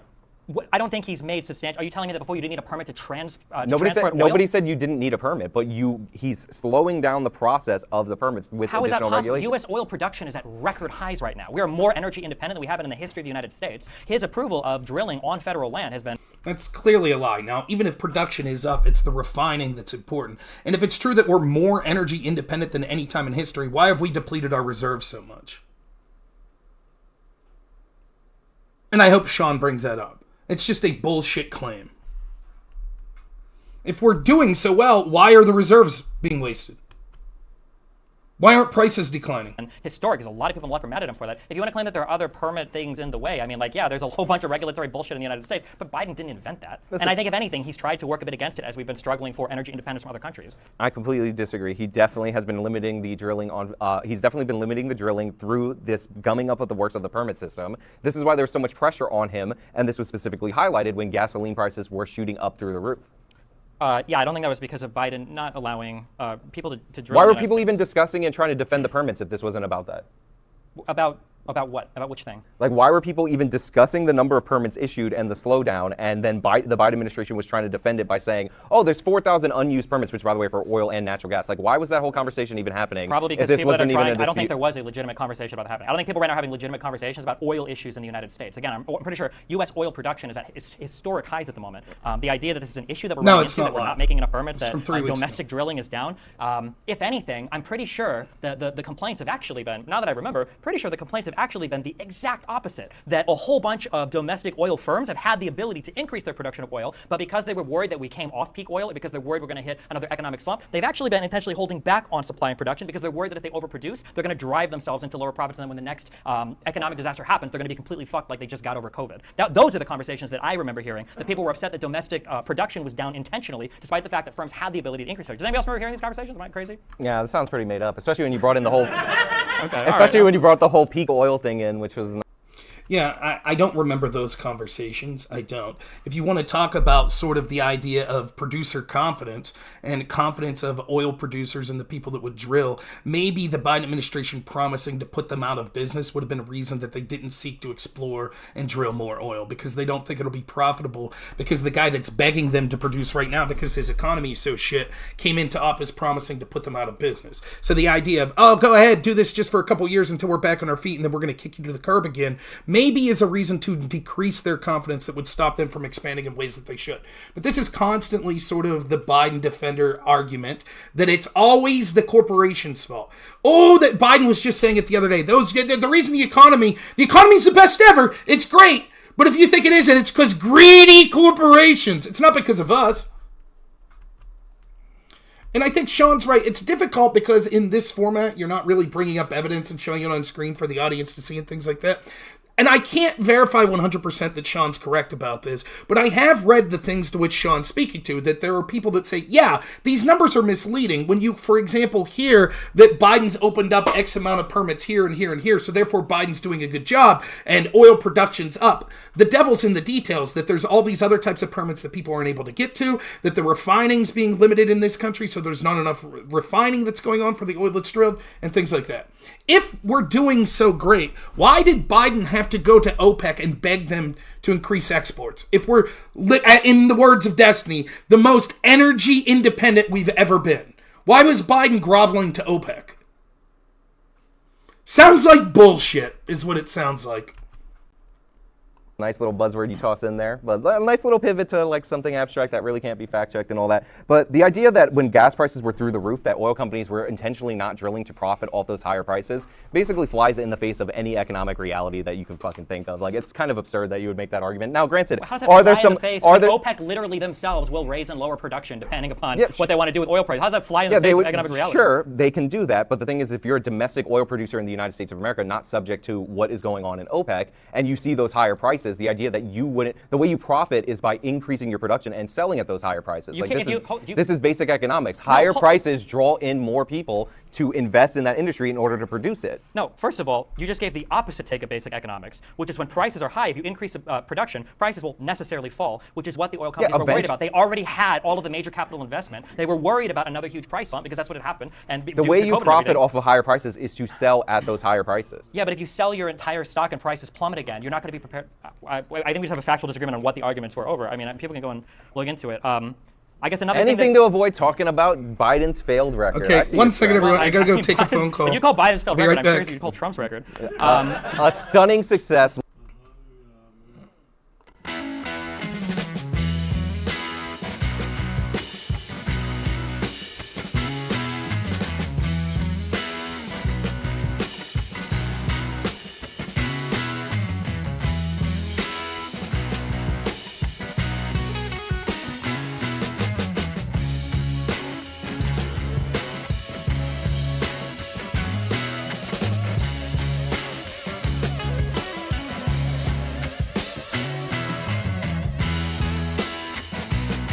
Sorry.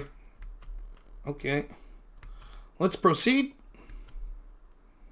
Stunning success. yeah, We can talk about the big thing that Trump ran on, the wall. Why was Biden able to get $1 billion concession from Mexico for investment into border security, and Donald Trump got a $0 investment from Mexico into border security? Listen, at some point in time, the Trump administration, during the USMCA deal, decided that he was going to threaten harsher negotiations against Mexico if they didn't send agents to their southern border in order to stop people from flowing into this country.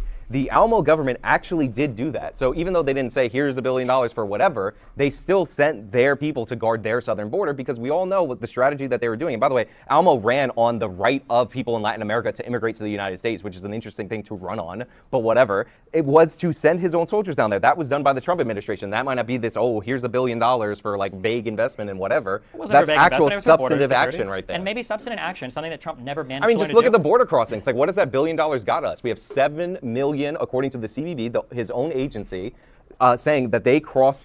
And Destiny's doing something that's very strategic that, in terms of winning a debate.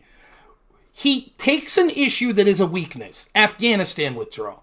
Then he hyper-fixates on something that's not really the overarching thing. Trump kicked the can. And then perceptually it takes that weakness and makes it look like a victory. So here with illegal immigration, the numbers are stark. How abysmal the Biden administration's been for illegal immigration. But Destiny gets ahead of the argument by talking about it first and framing it. And saying, Trump said Mexico would pay for the wall, but Biden got some sort of concession, so there. Well, even if that's true, what's the relevancy of what's their overarching policies look like? Biden administration sent a signal to the rest of the world that they would allow people, and the Democrats in whole have done this, that they would allow illegal immigrants to come here. You're great. You're better than Americans. Come on in. We won't kick you out. It shouldn't be illegal. We think detaining you is bad. And now they're coming in droves, and they're being allowed in. That's the argument. And Sean needs to do better at not allowing Destiny to frame. Now, he's doing good here pushing back on the specific details on this topic, but into the United States under Biden's watch. That is way more than 7 million. Hold on. What is your number? 7 million border crossings Over under the what Biden time administration. period? Over the Biden administration's. The last estimates I've seen show that there's like 13 to 15 million illegal immigrants, period, in the United States. You're telling me 7 million came in 7 2 million years, crossings, 3 years? yes. No, hold on. Just That's to according check. to the CBD. Sure. So here's a fact check at home, okay? Because I know that conservatives like to play fast and loose. Is it 7 million border crossings, or is it 7 million like catch and turn back? Or is it 7 million confrontations at the border? The number is 7 million border crossings, and as far as the getaways, it's about 1.5 million. So to the you're CBD. telling me, so to be clear, you're saying it's 7 million people have come from Total, Mexico yes. and then are now in the U.S., or that Yes. it was 7 million encounters by Border Patrol agents? 7 million at the border, 1.5 million just got away. You didn't. So 7 million at the border was not border crossing; it was encounters at the border. To be clear, I mean, I right? could look up the number specifically. It was I actually had encounters. it It up. was encounters. Sorry, I know it was encounters. You don't know that. First off, the idea that he cited 13 million, we don't know. Some estimates put the amount of illegals in this country at 28 million. I've seen estimates. They used to say for years it was like 7 million, right? Secondly, the idea that they were crossings and we have 1.5 that they're admitting got away, 7 million that came, the numbers we used before, those were the same numbers that we used under the Trump administration, right? So we're comparing apples to apples, and the amount of people being encountered at the border, it's not just that they're all sent back. So when Sean says 1.5 getaways, that's people that got through the border that weren't supposed to. I'm 90% sure, which would mean that it's not as if all 7 million that came to the border, except that 1.5 were sent away.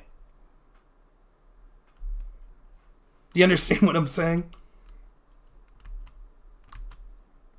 In terms of when you talk about asylum seekers, the Biden administration is actually trying to do something about asylum seekers. They've worked with Latin American countries. We've already got 2 asylum welcome centers at Guatemala and Colombia so that we can start processing people. We're having them stop off there. Oh, that's a good backtrack to a Trump administration policy called Remain in Mexico. That's fine, but the difference is Biden is actually capable of working with other people to get things done rather than Trump trying to do everything on his own, which he's unable to do so, and he can't even get like his own administration. Okay, if that's the case, why were the border crossings so less under Trump than Biden?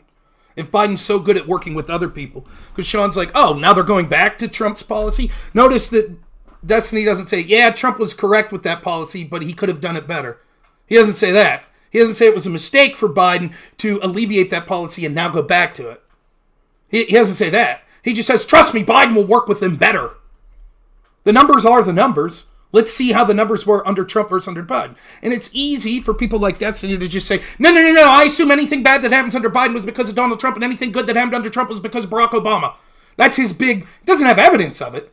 Just like his bold claim that moving the embassy to Jerusalem, that inflamed tensions. On board with doing something. Biden also has places in Ecuador and Costa Rica where they're also setting up these actual like asylum areas where they can start to process Biden people also gave having a whole $1 billion to every city in the United States of America to deal with their migrants. A whole $1 billion. That's pretty impressive. Wait, what is the point of that? He gave a whole $1 billion to deal with the migrants that are in all these cities across the country. Is that supposed to be a good point or a bad point? It's called like almost no money since New York has already spent $5 billion on it. $1 billion to each state? To or cities each city? overall. That's what he allocated to deal with the crisis. When he allocated $1 billion to cities to deal with this crisis, was that just $1 billion? Just $1 billion spread over the cities. Was it just $1 billion, or was this part of like a massive $100 billion package that was part of was it the American Reinvestment Plan, where he gave billions and billions of dollars across every city across the United States to help shore up budgets? Wasn't it pretty historic that almost every city and state was able to bring their budgets This is something something different. He allocated recently from like executive funding after pressure from all these asylum seekers showing up, which by the way are smartly being shipped by Greg Abbott to the cities that asked for these people, that said that they were welcome. He allocated $1 billion from his executive funds, the funds that he could actually move around, for all the cities, even though New York City alone is spending up to $5 billion per year on these people. How much money did Trump allocate to the cities? We didn't have all these people flooding the border during the Trump administration. All right. Well, yeah, because we had a genius policy called Remain in Mexico. For the last year, we had a genius policy called COVID-19, okay? I'm pretty sure that was curbing immigration more than anything else. And that was used as... That's bullshit. Then why were the immigration numbers in 2017, 2018, 2019, and 2020 prior to COVID so much lower? It's outrageous. So his argument is, the reason immigration numbers were down under Trump was COVID. That was literally the last 6 months of his administration. The previous 3.5 years, the numbers were far less than what they were under Biden. That was used as a mechanism to block people from entering over the border. Kind of sounds That's a little also bit a good policy. It sounds a little bit like a great reset policy there, but to block people from entering the border. To use COVID-19 as a means to enact new policy. Well, this was the policy before, but if you think that adding new regulations are bad, I'm curious. One of Trump's hailing achievements was, you brought it up, the U.S.-Mexico-Canada trade agreement. Do you recognize that this policy is basically just like NAFTA plus with a whole bunch of new regulations relating to labor restrictions, green energy, stuff like that? Yeah, there are, of course there are regulations and in a trade agreement, for sure. Okay. You acknowledge that the tariffs that Trump put on China were one of the largest tax increases that Americans have seen. It amounted to some $76 billion of tax paid by Americans across the United States. There is a cost to taking on a global threat, and like sometimes you have to use economic policy as a backstop for national security policy. So yes, there are costs. And let me be clear. Like, these economic numbers, these think tanks that come up with these numbers, this is just a one-sided argument. Yeah, you could find studies that say all these tariffs cost money, but how many jobs remained here were created because of competition and tariffs against China? Now, I'm not saying that you should be for or against tariffs. You could make up your own mind. But the idea that this is just written in stone, this is how much it costs. By the way, the same is true of the argument Sean's making when he says regulations cost X amount of dollars. It's just one study that's saying that. Things like tariffs, like the economic voodoo that people promise, like from all different administrations, that you're gonna do a tariff over here and that's gonna protect you over here and save your job. That's nonsense. But there is a legitimate national security reason why you want to weaken China. So, well, there's a national security reason. Don't you think that the approach that President Biden took with the Chips Act, in terms of encouraging billions of dollars of domestic investment into semiconductor manufacturing in the U.S., is a better step than just slapping tariffs on China? No, because a lot of these semiconductors were already going to be produced in the United States. They were already setting up for that. No, they weren't. They literally were not. It was a giant subsidy to these companies that were already going to do this in the first place. Okay, I mean, the audience, that's just wrong. There were major companies that made huge announcements. No, I don't think that semiconductor manufacturing is moving to the United States. It was ramping up in the United States. We had a giant chip shortage due to COVID-19. Of course it was. Like, this was already happening. You think with the global demand for semiconductors, like nobody was moving to produce them outside of China? Or Taiwan. No, it wasn't economically feasible to do so. That was the whole issue. That was the whole reason why we needed the CHIPS Act, was to get that initial investment to jumpstart the production in the United States. It wasn't happening in the United States. Again, it was starting to come back to the United States, and that had to do with the fact that we had freezes in production in China due to COVID-19. So yeah, there was an economic impact of that. And then after that, the Biden administration decided we're going to throw some corporate welfare at these companies that are already building these facilities over here. Okay, so, I mean, that just didn't happen, but I don't know what else to say. I mean, you can look up like companies investment, USA, CHIPS Act, and see that these factories and these companies started to invest. Yeah, I mean, they took the money for sure. Well, they needed the money because there's a high barrier of entry to some of the most sophisticated and state-of-the-art production that's existed in anything across the entire world. Yeah, of course they needed the Head Start money. Yeah. No. I have to claim ignorance on the specifics of the outcome of the CHIPS Act. I know what its intended purpose was. I know that oftentimes where we see money thrown at industries, such as all the money you've seen thrown at green industries, ends up being frivolously spent. But I can't say that I've looked into the data. I know people say CHIPS Act will be great, it'll bring all this business here, blah, blah, blah, blah. I don't know if Sean's right that these businesses were already coming, or if Destiny's right that none of them would have without this. Nonsense. But just to clear up, we're going to go to the halfway point, and then we'll do part 2 some other day. Because unfortunately, I got a phone call, so I got to do some work-related stuff here this evening. So, but we'll keep going here for a little bit. Well, fuck. What other areas do we think Trump is better than? I'll give Trump one thing. I think he tweets better than Biden. I'll give him that. I'll give a point to Trump in that category. I mean, he even invented his own social media company. That's how productive of a president he is. True. That everybody in here is on, including me. I totally have an account there. What do you got for us? Yeah, what do you got for us, James? Thanks to the Destiny subreddit, which gave us these prompts. Who is better on foreign policy, particularly with regard to the current conflict in the Middle East? Who has had a better record in the Middle East in the past? Oh, obviously the Trump administration would be better on foreign policy in the Middle East. Like, again, he was working to align our allies who had issues with non-recognition of each other against the common foe that is Iran. By contrast, you have the Biden administration having up to 3 potential spies on the team negotiating a nuclear deal with the Iranians. So, like, people who work for the Iranians, including Bob Malley, who had to have his security clearance pulled, that's the people he has advocating for us, literal agents of foreign powers. Trump didn't improve any of our standing anywhere in the Middle East. He hurt our relationship with the Kurds by abandoning them. He hurt our relationship with Afghanistan by not including them in the Doha agreements when he had talks with the Taliban. He drew down our U.S. force in Afghanistan and evacuated all. But Biden completed the withdrawal on the same timeline. Yeah, well, actually, he accelerated it to have it out by 9/11. No, it was at the same timeline. Biden was essentially committed to it, lest he risk more violence occurring in Afghanistan afterwards. Biden had no choice but to basically. What a crock of shit. He had a choice. Collision course. He had a choice. No, he could have left in the winter when it would have been easier and there would have been less fighting spirit. He decided that he wanted to leave in and around the anniversary of September 11th because he liked that symbol. No. making a foreign policy decision like that because you think it's like symbolically awesome is stupid. That's what the Biden administration did. He gave speeches expressly saying that he wanted to be out before the 20-year anniversary of 9/11. Do you deny that that happened? He might have made those speeches, but the timeline was on the timeline agreed with the Taliban on the Doha agreements. The idea that you would wait for that timeline to extend would have been catastrophic, because one of the parts of that agreement was that the Taliban wouldn't attack us as we were pulling out of Afghanistan. If you extend beyond that timeline, and then you do that with the singular base and with the some 2,000 troops that Donald Trump left, because he withdrew like 90% of our military presence from Afghanistan, and he did it after having direct negotiations with the Taliban, completely excluding the Afghanistan army from even being a part of those talks. Yeah, Donald Trump in every way, size, shape, and form set the next president up for failure because he knew that he might not have. Did Donald Trump say that we had to undefend Bagram Air Base and leave ISIS be freed? Did he do that as well? Did Donald Trump say that we had to leave all the munitions there? Do you see how nonsensical? See, so on one hand, they're like, oh, when Trump had some policy that he negotiated with people, they had no choice, Biden had no choice but to follow through with it. It's absolute bullshit. But on the other hand, when Biden decides to transform from Trump's policies, it's a good thing. His hands were tied. It's just bullshit.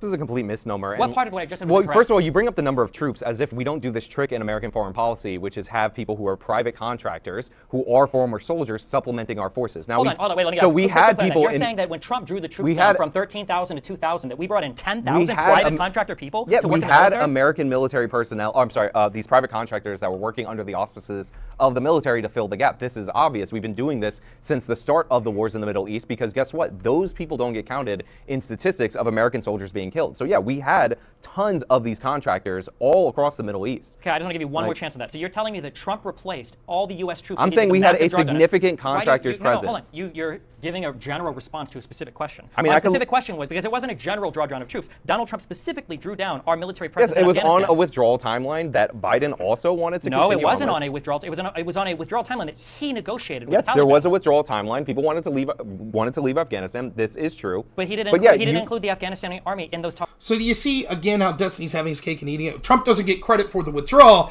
but Trump was the one who withdrawed the majority of the troops. But he doesn't get credit for the withdrawal. And so we give Biden credit for actually withdrawing from Afghanistan, but any of the problems that came with the withdrawal, we all blame on Trump because he pulled off the majority of troops. Do you see how stupid that sounds?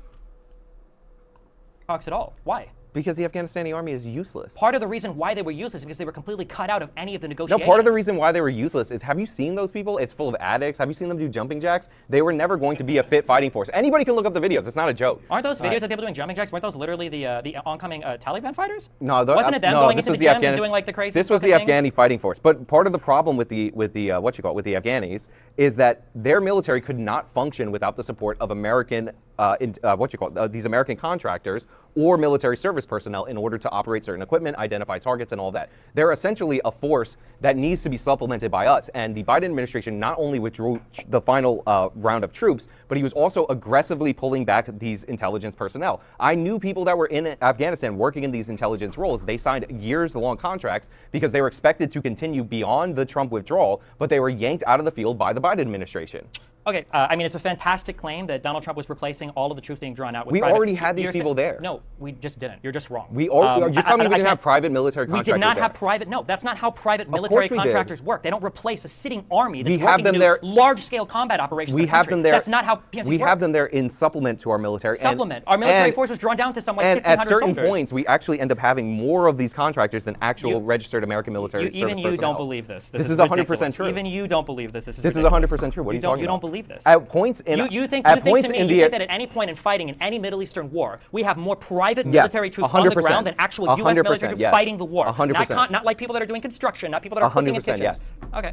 Like this has happened. This is the way that we supplement our military. Supplement. Hold on. Don't say supplement. Now you're saying supplement. Before you're telling me these are our main fighting force. The main fighting force of the U.S. armies in the Middle East are private military contractors. This is the way that we supplement our military forces. You know you don't believe what you're Again, saying. you're not letting me finish because you know I'm correct. No, this is the way we supplement our military forces in the Middle East. We use private contractors. Sometimes they actually exceed the amount of military personnel that are there. And part of the reason why politicians are so quick to do this is not because they're cheaper, which is what your senators will tell you, but it's because we don't count these people in our soldiers' deaths, even though they've been in the U.S. military their whole lives, and they just happen to get a job with this. But yes, there are different points in the Iraqi conflict and the Afghanistan conflict where we had more of these military intelligence that worked for private companies than actual U.S. military service personnel. That is an absolute fact. Okay. I encourage the audience to look that up if you want. If you thought during the surge in Iraq, during any major occupation that are major fighting forces, PMCs, then yeah. I mean, you can read the book called The Modern Mercenary. You can learn about how this system developed and like why this is very politically advantageous. It's 100% fact. Now, by the way, most of the time,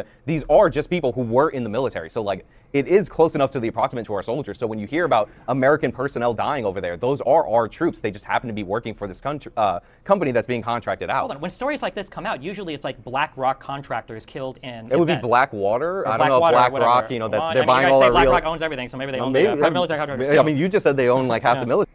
All right. So here's what we'll wrap it up for tonight.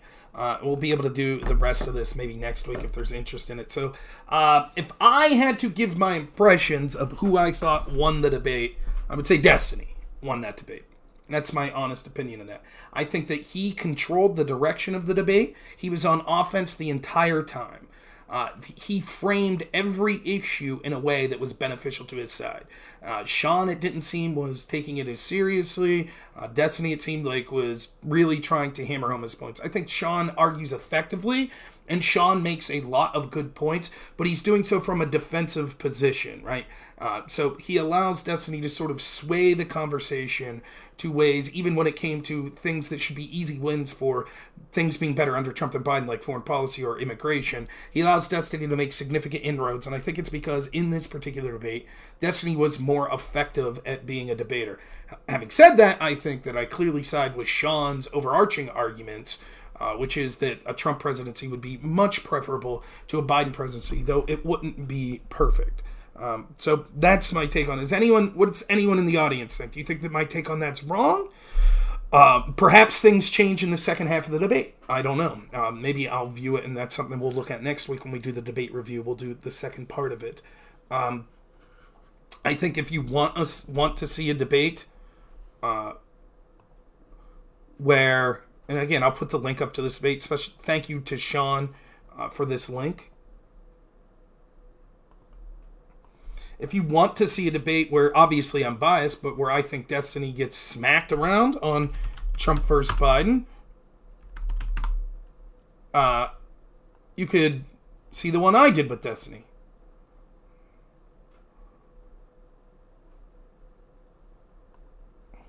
I know why.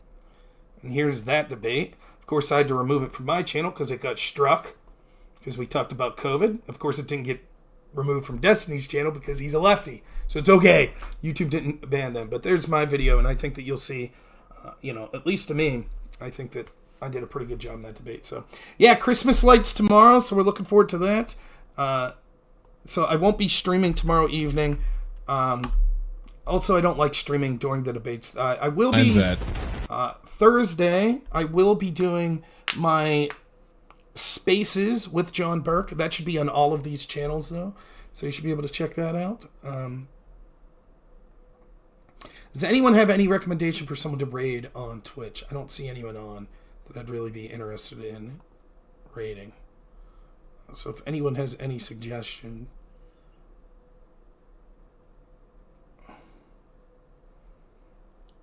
just let me know.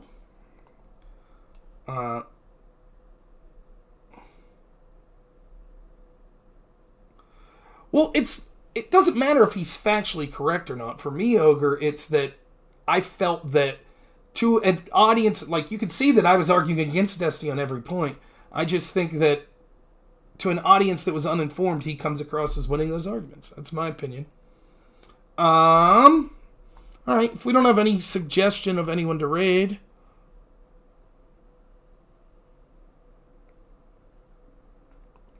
we'll just head him out. So, thank you so much, everyone. I really appreciate all of you. Trying to get more debates lined up. I enjoy doing debates far more than analyzing debates, but hopefully you enjoyed this as well. I will see you all Thursday at 11 a.m. Eastern Time. So I should be there. Take it easy, Jesse. It's nice hearing from you. Thank you so much to everyone. I appreciate all of you. As always, have a good one.